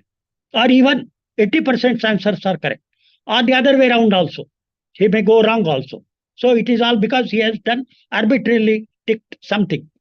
Somewhere he has said true, somewhere he has said false, without knowing the real concept behind that statement. He doesn't know anything. But suppose I change the same question differently. I will change the same question differently. What I will say, state true or false. If the statement is false, correct it and justify the corrected statement. Same question, I have changed language. I'll repeat. State true or false. If the statement is false, correct it and justify the correct statement. Now, he cannot arbitrarily answer this question. He has to know the answer. He has to know whether the statement is correct or not. He has to justify the statement, means he has to express, he has to write, he has to show that or justify that he has understood the topic. Otherwise, he cannot write. So, such innovative type of examination system you have to implement. I'll give another example which I myself have tried in my engineering class. What I used to do is I used to tell in the beginning of the semester to the student that suppose the subject is divided into 5 units. As soon as I cover 1 unit, there will be a test. So 5 unit means 5 test will be conducted. Now, how the test will be conducted? I will not set the question paper. No, I will not set the question paper. Each student has to come with question paper. Means each student will set small 4 questions on the topic which I have taught. He also will prepare the solution of those questions at home. Then he comes to the class. All 50 students, let us say if you have 50 students in the class, 50 students come with their own question paper. What I will do? I will collect all those question papers and I will distribute. Means if it is question paper from A, it will go to B or C, and question paper B will go to D, somebody like that. So it means all 50 students have totally different question papers which are set by their own colleagues. Then at the end of the test, I will collect it and give that job of evaluation to the same student who has set the paper. That is, whatever paper he has set, he will get the same question paper for valuation also. So you will set the paper also, you will value. Means A will value B, B will value C, and so on. And in the end, they will be giving the marks. If, of course, if they have certain differences of opinion or some doubts, they will clear themselves. You can form a committee of some 3 or 4 students, and that students community, student group will evaluate or take care of all complaints, and ultimately I will get the final grades. Now, in this process, what has happened? You know not only how student can answer, you know how student can frame the question. Framing the question is also equally important. He has to prepare the solution because he has to evaluate somebody's paper. So he prepares solution. So, and at the end of the test, if you have 50 students, you are getting a set of 200 questions. 200 questions, 50 into 4 on that topic with answers. Even if you assume that some 30, 40 questions are repeated, right? You have a set of 150 questions with answers. And at the end of a semester, at least if I conduct 3 to 4 tests, 150 into 4, 600 question bank with solution is prepared by whom? Student. Question bank is prepared, solution is prepared. Why do they don't need extra preparation? This itself is a process of learning. Why not to try such? I'm not saying that I have tried this, so you try the same thing. You can have you can have a group discussion. You can have viva. You can have a video recording of their presentation and show them how they are not able to communicate, how their habits are not proper, how their pose is not good. All this type of thing, because this is what is required when they go for a job also. Let them fail. It doesn't matter.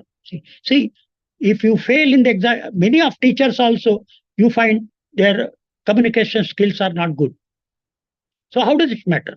Doesn't matter. It's a continuous learning process. But this is very much essential. I will give still very preliminary example to make my point clear, that how a student can be evaluated. I will go to school level. In our school, question of addition and subtraction is taught, let us say.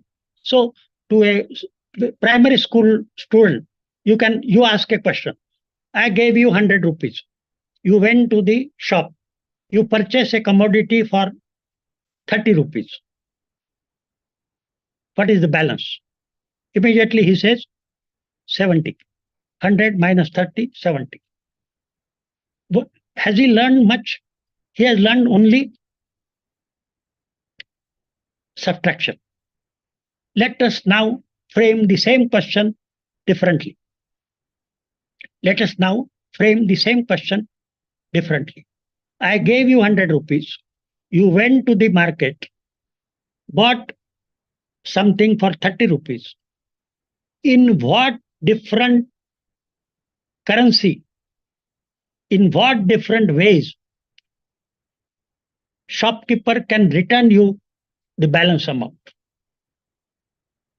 Now see, question is same, but that balance, he gave 100, he bought things for 30, balance is 70, but this 70 rupees, the shopkeeper can give in many ways. He can give 50 plus 20, he can give 10 into 7, he can give 20, 20, 20, 60 plus 10. So many ways are there. It's not one way. Even if 1 rupee coin he wants to give, he will give 70 rupees, 70 coins. If 2 rupees coin is there, 30, 35.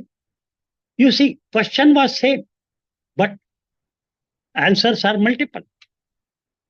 Means you are teaching not only subtraction, but permutation, combination, division, everything is there in this example. And earlier, 100 minus 30 is equal to 70. In 1 minute, in 1 second, the answer was there. Now, to give me the answer which I have asked, in how many ways that 70 rupees can be returned, at least you need half an hour to 1 hour, or even more than 1 hour, for example. Because you have to keep on thinking. And this can be done. This can be done. You have to have innovative approach in learning, and also, and let me tell you, if you keep your eyes open, if you keep your brain alert, if you keep your all senses alive, around you only, you can find many examples which you can explain to the students to make their point clear. There are many subjects at school level, college level. We keep on teaching. We teach what is called as real number, imaginary number, complex number, negative number, circle, hexagon, area, perimeter, so many, differentiation, integration, trigonometry, geometry, so many things we are teaching. Or in science itself, periodic table, chemistry, somebody was just now taking chemistry, periodic table. How the different elements are put in that table. What is the logic behind it? Why some seats were vacant, and they found out later that those elements have to be put there. What is the logic? Nobody teaches that. Let me tell you, how many of you know why area of circle is pi r square? How many of you know? Where from this word pi has come? Can we prove that area of circle is pi r square? Or forget about proving, convince somebody that yes, area, if r is the radius, area of circle is pi r square. Or forget it that area of a triangle is half base into height. Where from this formula has come? What are we doing? We draw a triangle, we give some base, we give some heights or and different sides and ask them to calculate the area or perimeter. That's all. So they mug the formula and give the answer. But what is the concept? What is exactly the meaning of area? What is exactly the meaning of perimeter? Where from this pi has come? What is the definition of pi? Nobody teaches. So the aim of giving such these examples, these various things to you was to impress upon you how is really. I think I do not know whether there are people from arts and science or arts or social science and literature. You teach an poem, then what we do? Literally read the poem word by word, express the meaning. How many teachers have explained to you the real meaning behind that poem? How that poem was created? What is the real significance of the words? What is that we said, vritta, matra, etc. How they are correlated to one line to the other line, how the stanzas are formed, right? Some stanzas are 2 lines, some stanzas are 3 lines. What is the mathematics behind it?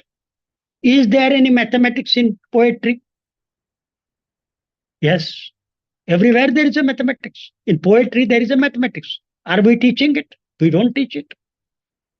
We simply read the poem, ask them to write the meaning of the poem. He just mugs it and says, is there any similar poet in other language writing the same thing? Is there any, for example, we have, suppose I have I have learned one poem in Marathi.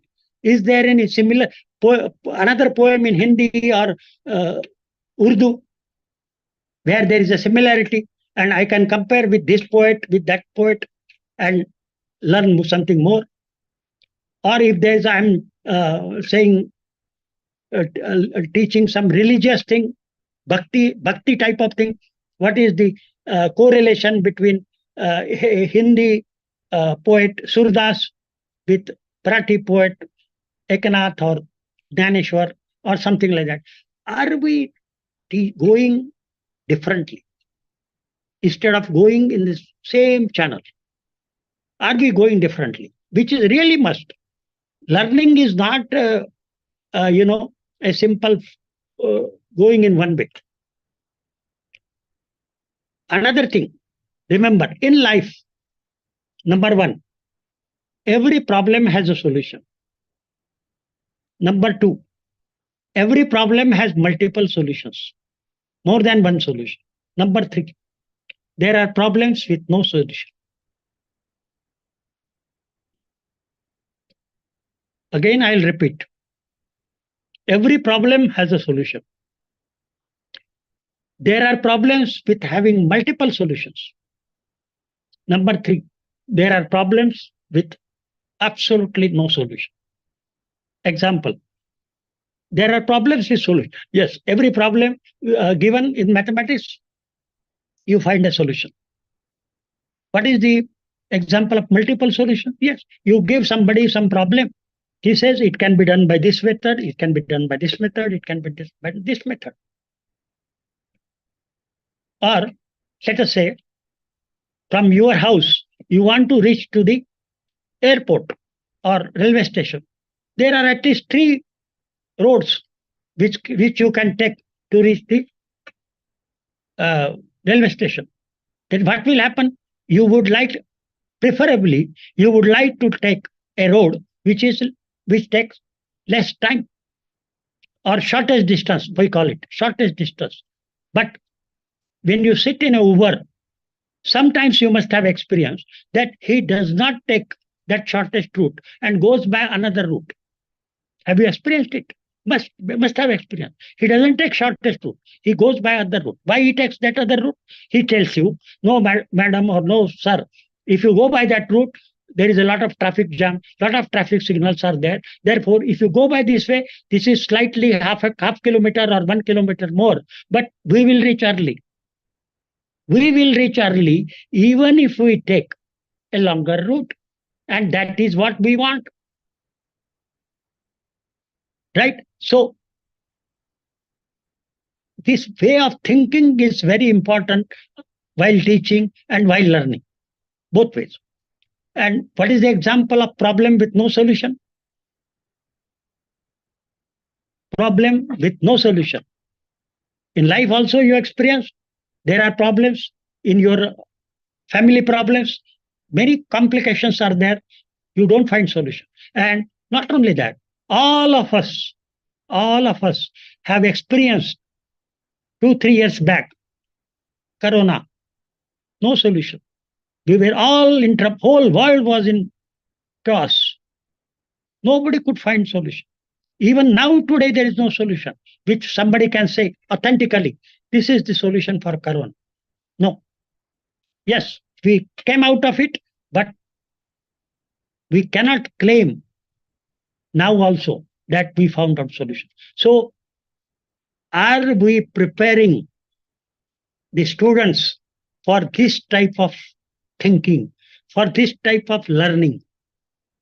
If you are not preparing, then that thing is absolutely. And another thing you try to remember, most of us, we do not use what we have learned in schools and colleges. Whole life, we don't use. I have a friend, a chemical engineer. I asked him, and throughout his life, he has done computer science, IT. He never used chemical engineering in whole career. And now, after that retirement, he left that computer science, he left everything. And what is he doing? Writing books. He is writing books. He forgot engineering, but writing books in a simple language so that whatever he has gained, others can learn. The other famous example is Chetan Bhagat, mechanical engineer. Chetan Bhagat, mechanical engineer. What is he doing? He's hardly 45. 45, 50, I don't know exact age, but hardly 45. Mechanical engineer from IIT, MBA. What is he doing? Writing English novels, writing articles in Times of India, Hindu, Indian Express. So, we may change because we would like to do by which we enjoy, we gain happiness. Money is not important in life. Even if you have money, what can you do if you don't get enjoyment of it, out of it? It's of no use. I may have 4 cars in my house, but even if I cannot move from my bed, those cars are useless. Absolutely no use. Yes, only 5 to 10% people like us who are in teaching profession, who do PhD, who do research, only they are using what they have learned to some extent or to major extent, I can say. Because as I have done professorship throughout my life, so last 30 to 40 years, but still there, I'm not teaching what I learned in my undergraduate. Because now syllabus has changed, courses have changed. I myself have to learn and teach new ways, new things. But except those who go for teaching or who go for research, which the number is hardly 5 to 10%, all 90% people do not implement, do not use anything what they have learned at MA, MSc, MCom, etc., etc. Totally, life is different. Therefore, I always tell the students, when somebody, give a complaint, sir, this question is out of syllabus, paper was out of syllabus. I always tell, now you are talking about out of 8 questions, 1 question is out of syllabus. You are crying, you are complaining. As soon as you graduate, your life will be out of syllabus. Anything you will face, totally 100% will be out of syllabus. You do not know which company you will join. You do not know which city you will go, which country you will go, what type of jobs you will do. Everything will be out of syllabus. Even after joining the job, the problems which will be given to you, the project which will be given to you, the work which will be given to you, will be out of syllabus. Unless you learn, unless you unlearn. Yes, you have to forget many things also. So unlearning and learning new things is very, very important in life. Are we preparing our students for this type of warfare? Yeah, really, I use the word warfare. Yes, life is a battle. Everywhere you have to struggle. Anything you cannot get like instant coffee or instant noodle. You have to struggle. You have to find new ways. You have to find new methodologies. Steve Jobs' example is very famous.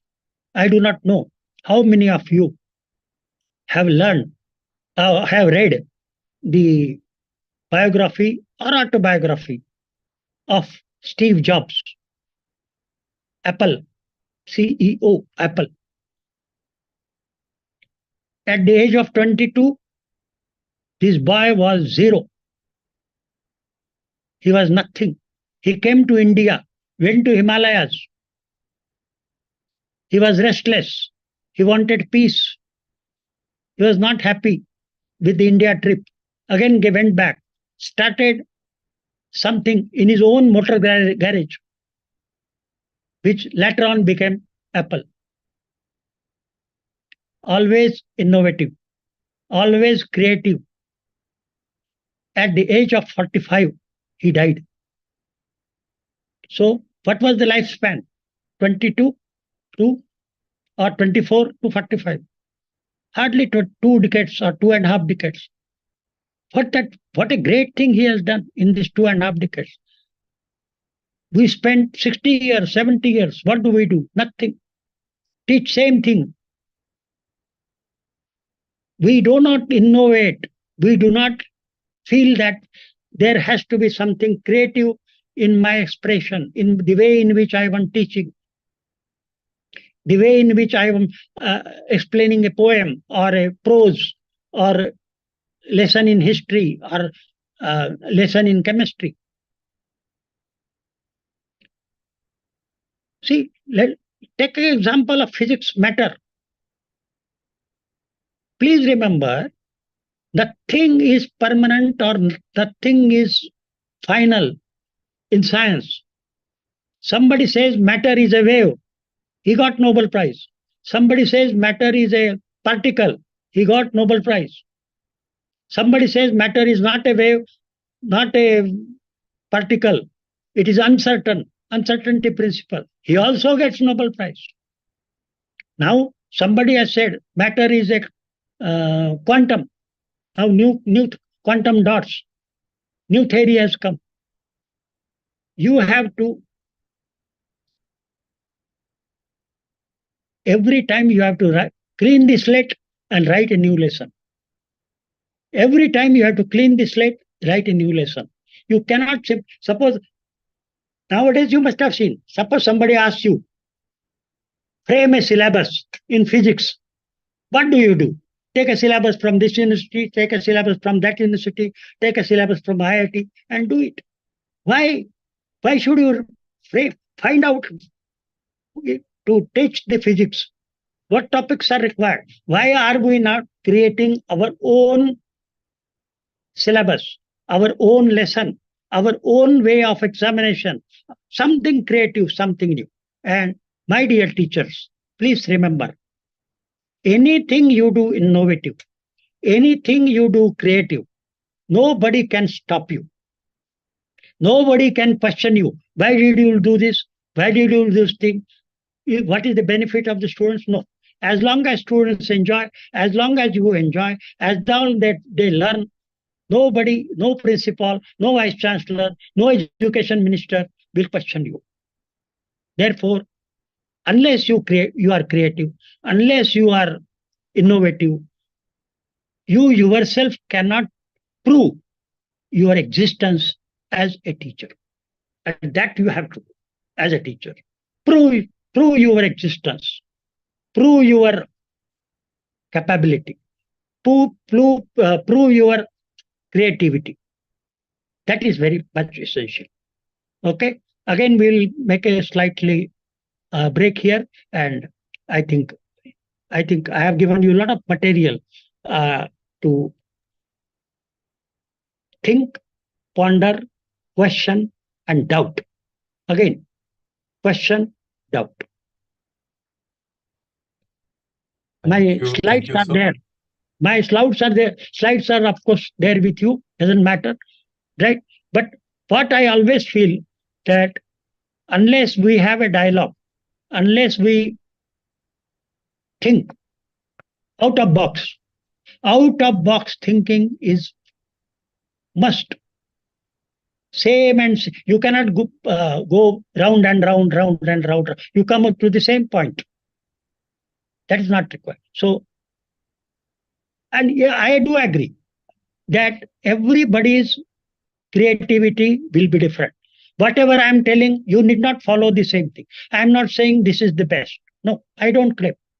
You have your own way of thinking, because what was true for me in Hyderabad, in IIT, may not be true in Chhatrapati Sambhajinagar or Nashik or Jaipur or in a small village or a small town.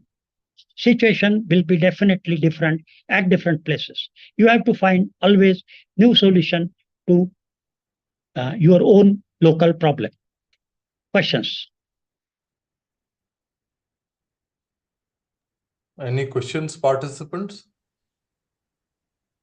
Please feel free to ask any question. It need not be related to the topic of today, but in general for education, in general for any doubt you have in a profession of teaching, learning, examination system, valuation system, any.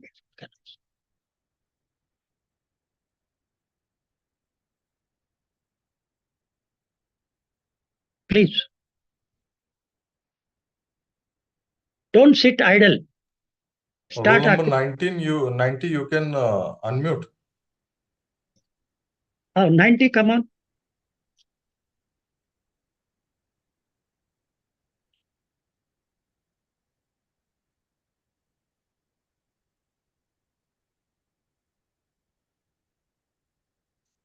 So if no queries are there, we can conclude. No. Let them ask. I don't want to conclude. They must ask question. No. This is not. It is escapism. I don't like. Yes. They have to question. They cannot sit idle like this. I will not approve it.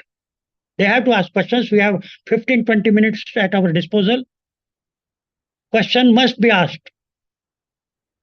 Doubt must be raised. Otherwise, my talk for 1 hour was waste. Participants, any questions from your side? Kindly unmute and ask the question. Even in the chat box. Roll number 90, you can ask in the chat box also.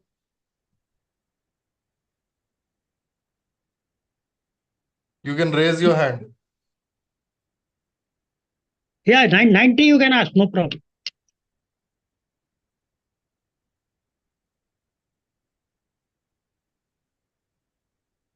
Again, my appeal is please ask questions. Yeah. Yes, please.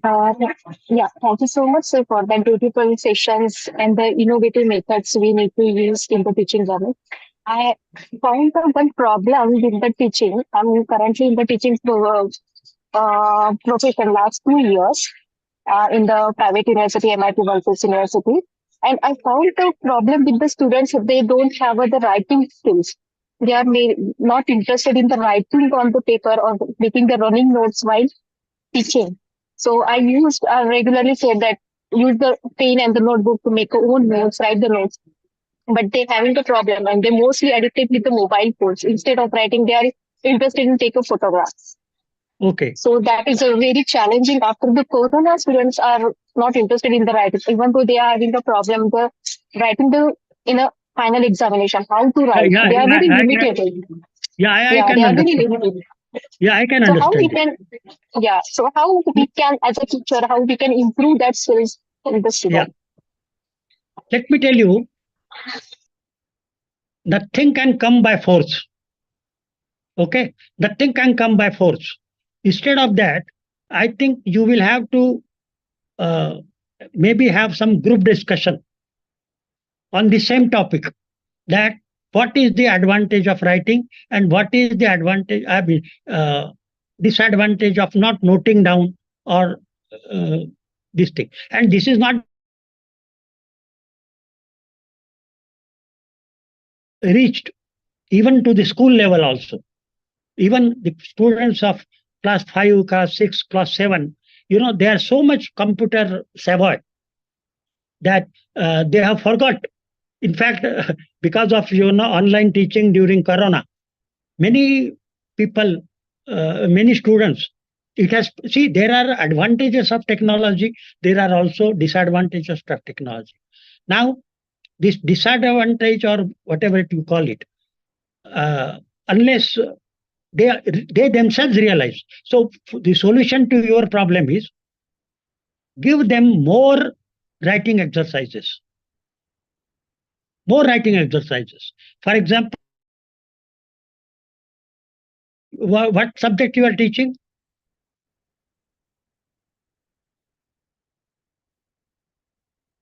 What subject you are teaching?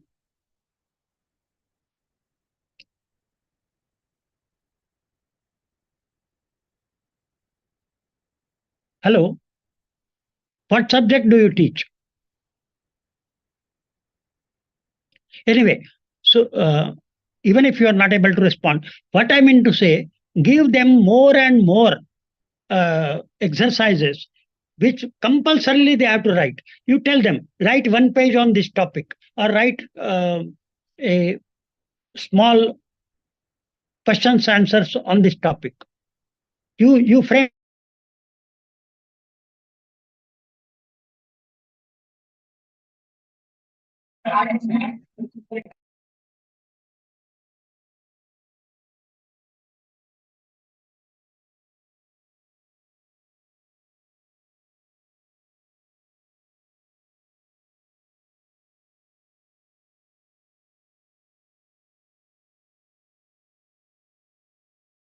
room and tell them in a group that what is the importance of writing. And see, to some extent, new technology, use of new technology cannot be avoided, right?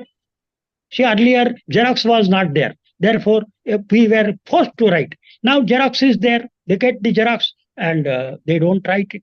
So I think you cannot avoid that, but you must tell them that there is something uh, for which writing is a must, communication is a must.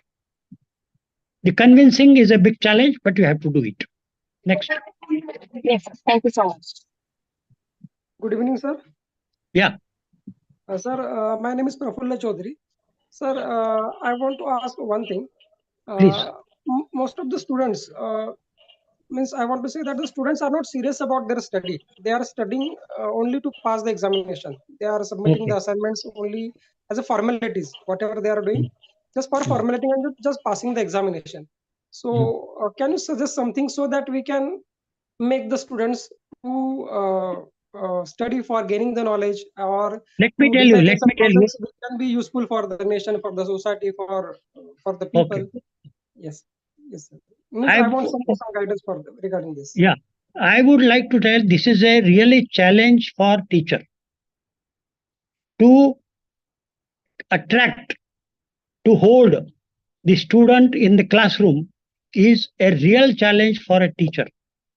I have seen, or I myself have experienced, that even if we call the student on Sunday, the attendance used to be 100%, or at least 99%, 95% on Sunday also.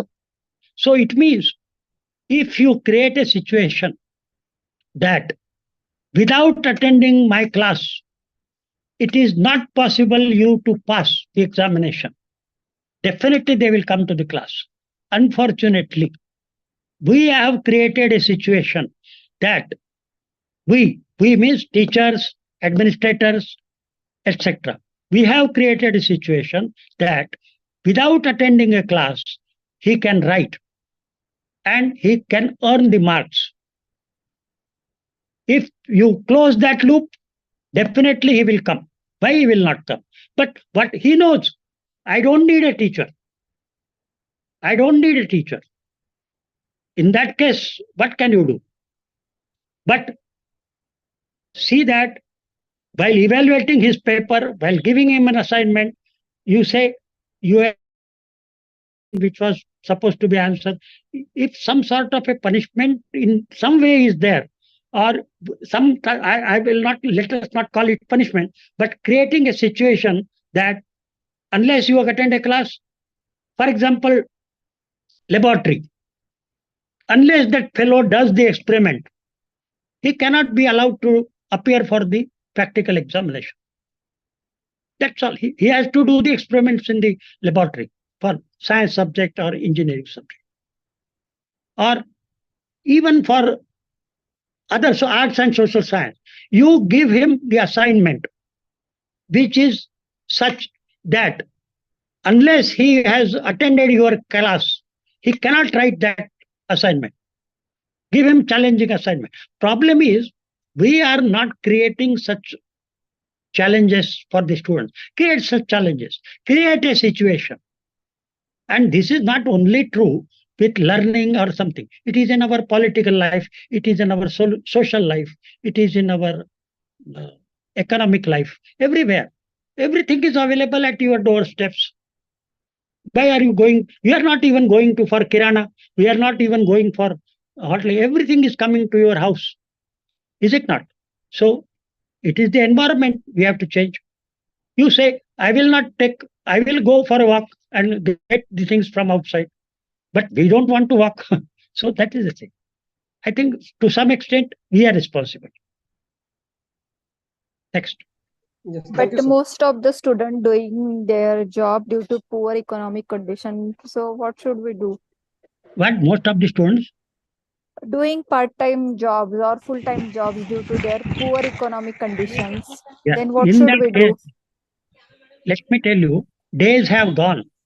Days have gone for where the college was 10 to 4 or 10 to 5. No. If that fellow is 10 to 5, or let us say afternoon he's going, we have to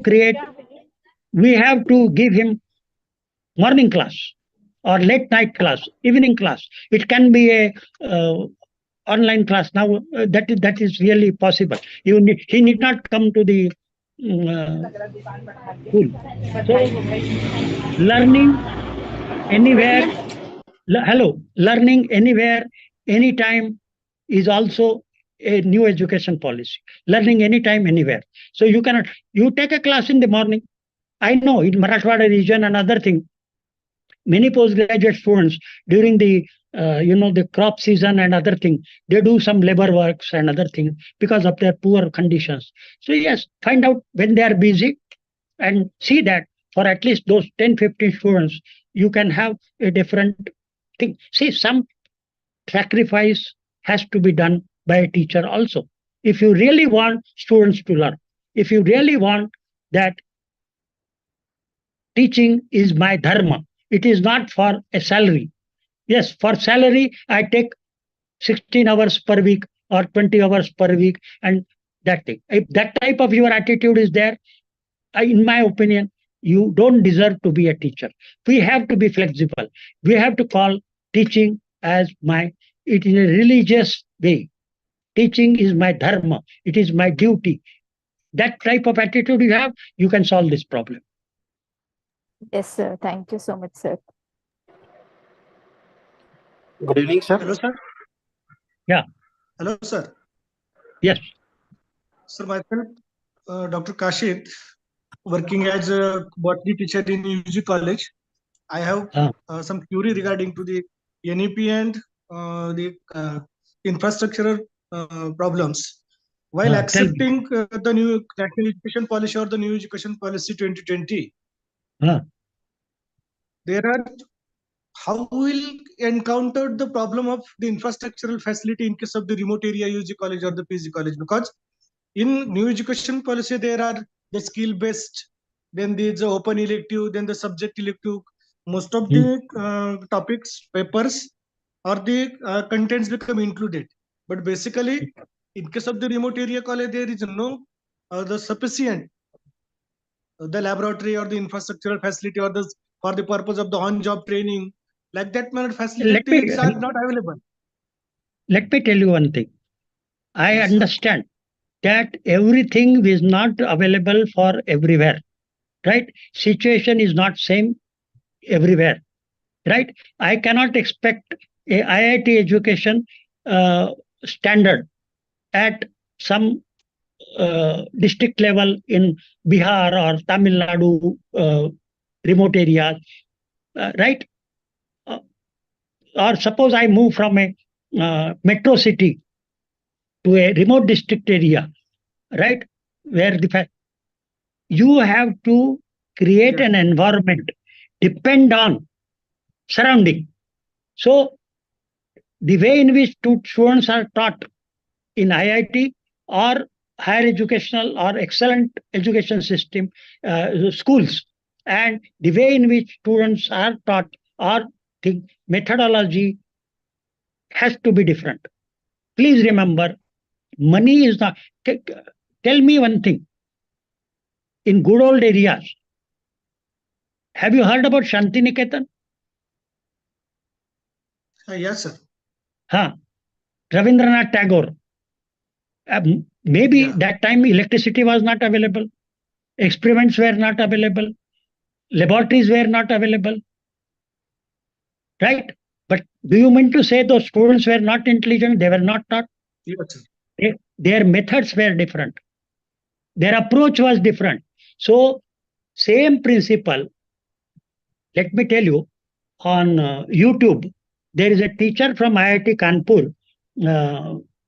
I forgot, Sharma, I think Sharma. He's a physics teacher from IIT Kanpur. He gives very beautiful lecture for students, high school students in Hindi. Yes. If they are available on YouTube, you see how he teaches. Do you know, he goes to village after retirement. He has started schooling in village. He goes to village. He goes to the field. There is a blackboard there, and he teaches. Students are sitting on the ground, on the ground, and he is teaching the concept, science or mathematics in the village.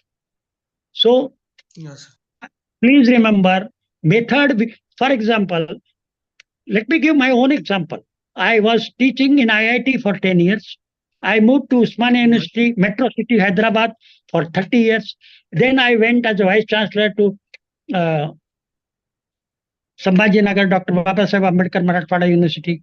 I cannot say that what I was doing in IIT or Metro City, Hyderabad, I will expect or implement the same thing in this university. No, I had to have a different approach. So you will have to have a totally different approach which will match to the needs of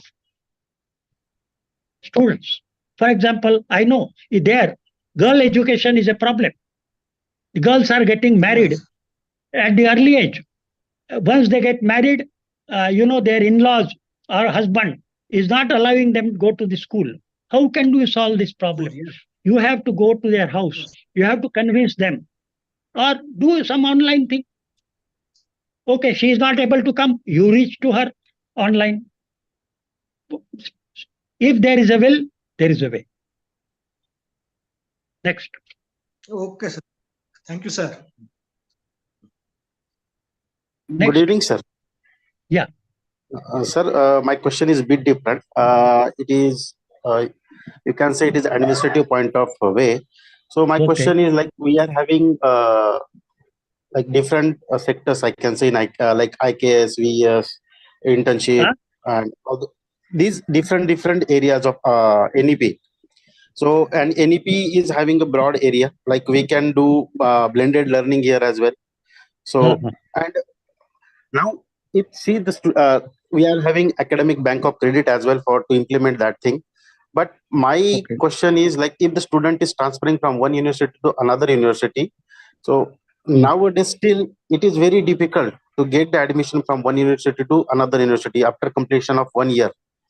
So how it is going to be implemented or how it is going to be solved? Let me tell you one thing. For this, technology will come to your help. In the sense that even if I want to take a course from some university in Pune, or forget about it, there are certain online courses. There are certain online courses, even from foreign universities, which are free, available on YouTube. Yes. So I need not have to move physically from one place to the another place.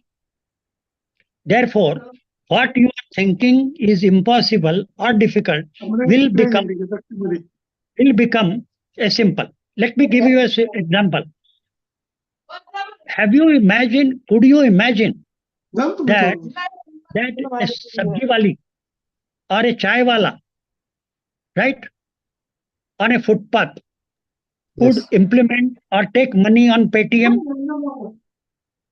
Now, if you go to a vegetable market or a tea shop, even 10 rupees is accepting on Paytm or GPay or BeamPay. Is it not?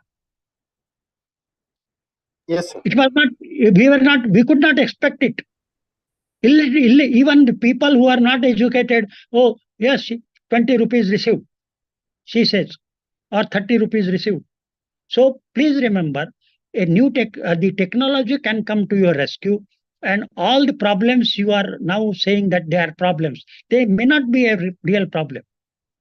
On the other hand, since the things are in a digital platform, automatically things are getting stored. I don't have to even give me physically my certificates or mark sheets, etc. Simply I give my roll number or one code number, what I have learned, how much credits I have earned. It's all there. So suppose I say, sir, I have learned this, please take my examination. What prevents him from taking the examination or testing me? See, it will take time. It will take time to change over. When train changes its route from one track to another track, there is always some noise. But this noise will automatically go and the train can run fast. So, but it takes time. And I'm telling you, whatever you are telling, new technology is going to help you. Digitization is going to help you. There was a time I tell you now, you don't go to the bank at all. Many people are absolutely not visiting the bank. Visit to post office has totally reduced. All communications are by WhatsApp, emails, etc. Postal department now doesn't have much work. Things are changing. Yes, sir. Received my answer. Thank you, sir. Right. We have to change. Things are changing. We have to change. We have one or two more questions.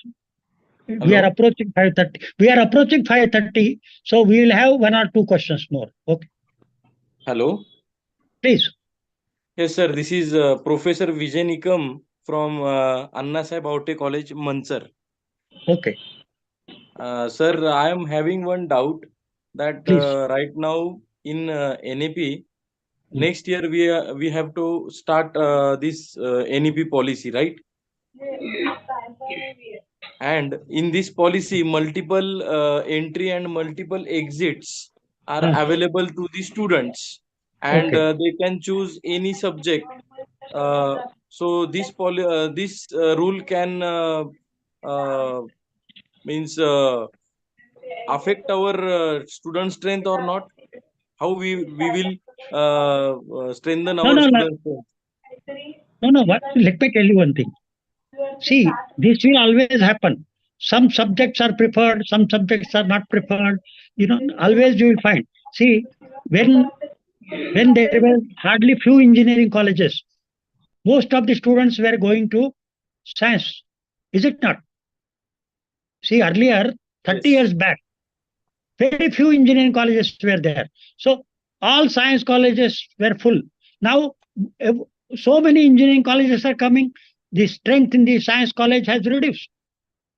Again, if everybody is going to this commerce or arts, social science, that will go. But let me tell you one thing. Telling that engineering is better than science or science is better than arts, this type of comparison is also not correct. Not correct. Today, there can be a professor of history, there can be a professor of social science who is more famous, who earns more than a scientist or an engineer. That is possible.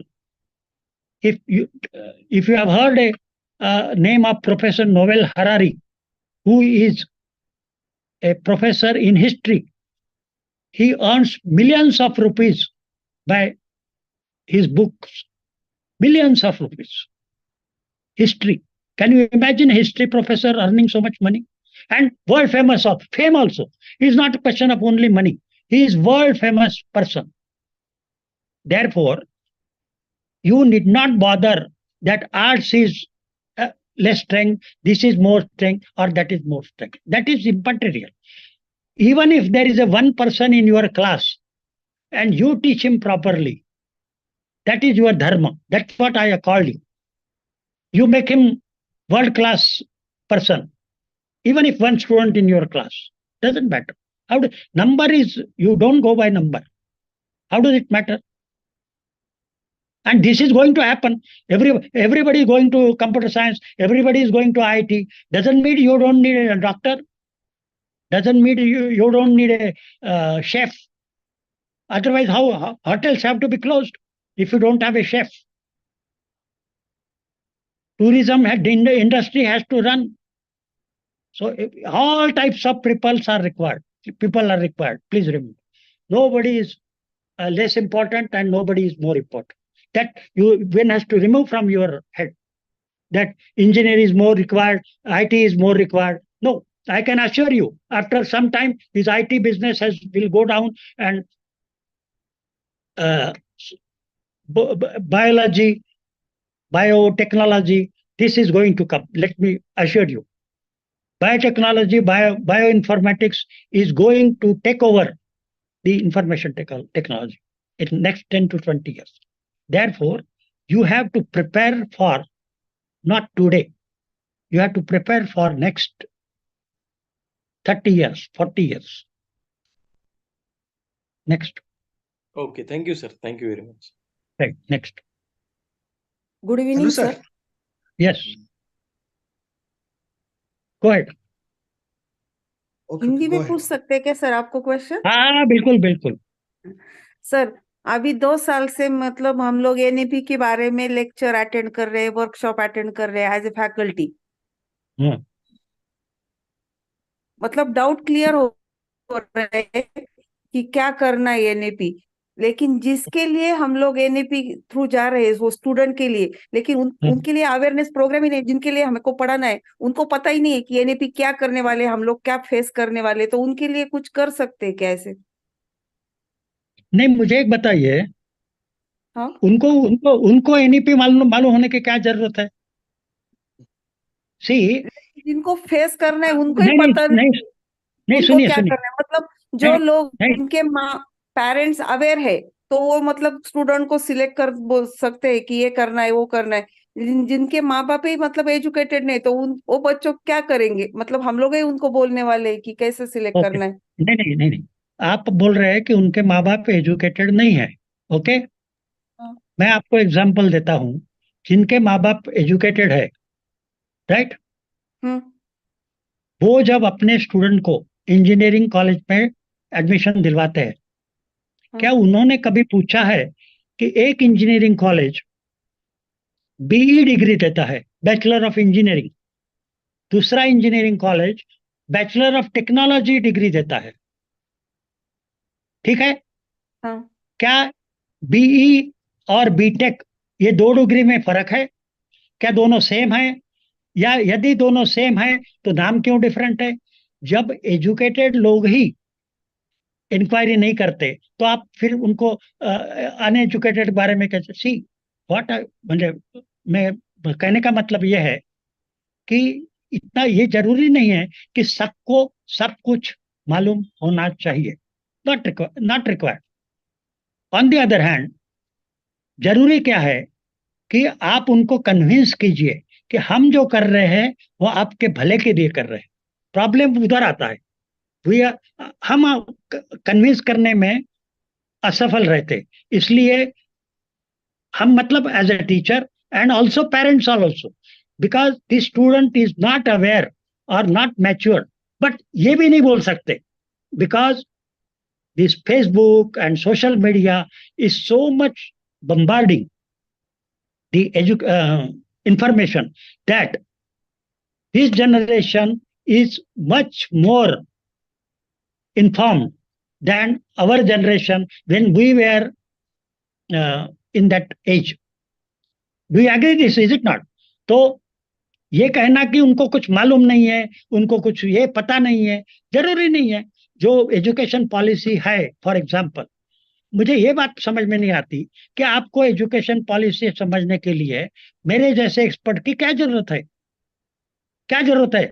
Y they are this people are arranging lectures by experts and other thing, that document is available. आपको पढ़ने के लिए time नहीं है, आपको पढ़ने की जरूरत समझ में नहीं आ रही, इसलिए हमारे जैसे लोगों की जरूरत है। Otherwise the document is available, और वो डॉक्यूमेंट बहुत सिंपल भाषा में है, हिंदी में है, लोकल लैंग्वेजेस में है, आपको पढ़ना नहीं है।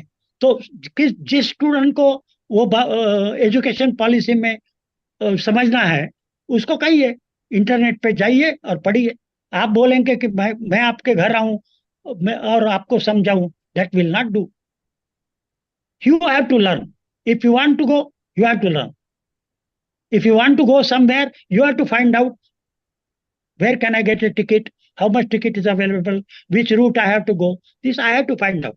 You cannot expect somebody को वो आपको टिकट देगा, आपको आपका होटल बुकिंग करेगा, आपको सब ये करेगा। No, don't expect anything readymade, you have to find out, and these things are available. Fortunately, we are bombarded, we are loaded much more with information nowadays than earlier days.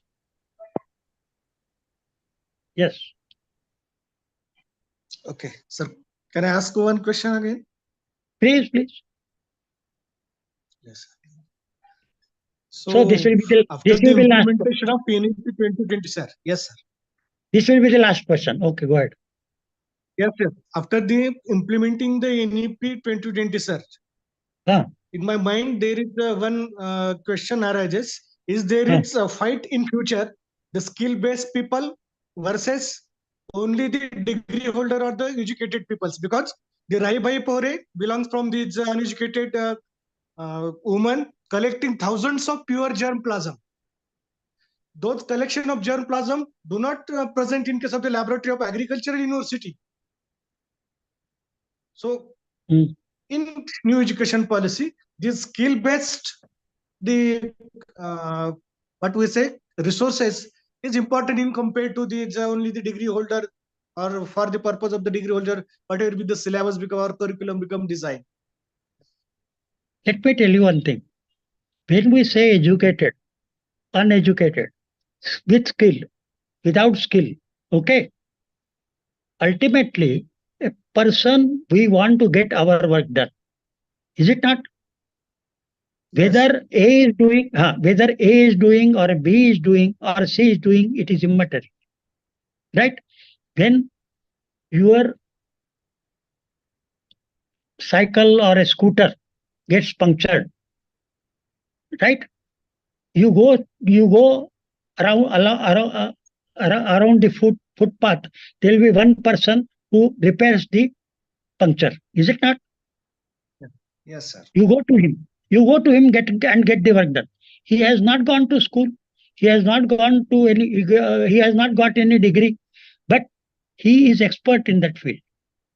So please remember, yes, in future, you will have to, apart from the degree, people will not look at your mark sheet. People will not look. I know. I am sitting in many interview boards for selections. We do not go by marks.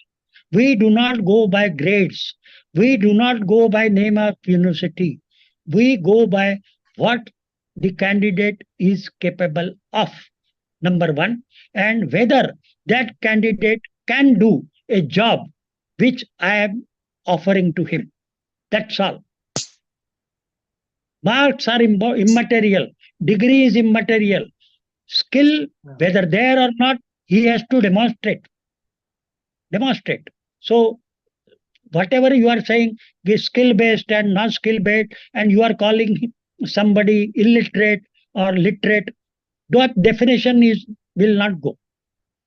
Will not be there. I have listened to the lectures of very prominent people. As far as education is concerned, they were matriculate only. But they have read a lot. They have a lot of experience. And the way in which they preach and teach is much better than a PhD or postgraduate. So that you have to be useful. You have to demonstrate whether you are MA, PhD or non-MA or without degree or whatever. Education is not a degree.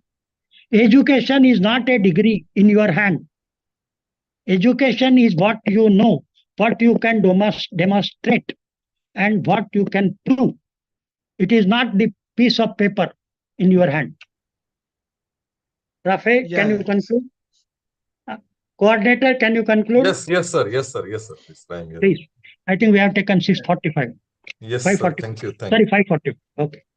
So we are really thankful to our honorable Professor. And before I close, everybody has to give 3 questions, multiple choice question to the coordinator by within 1 hour after this lecture.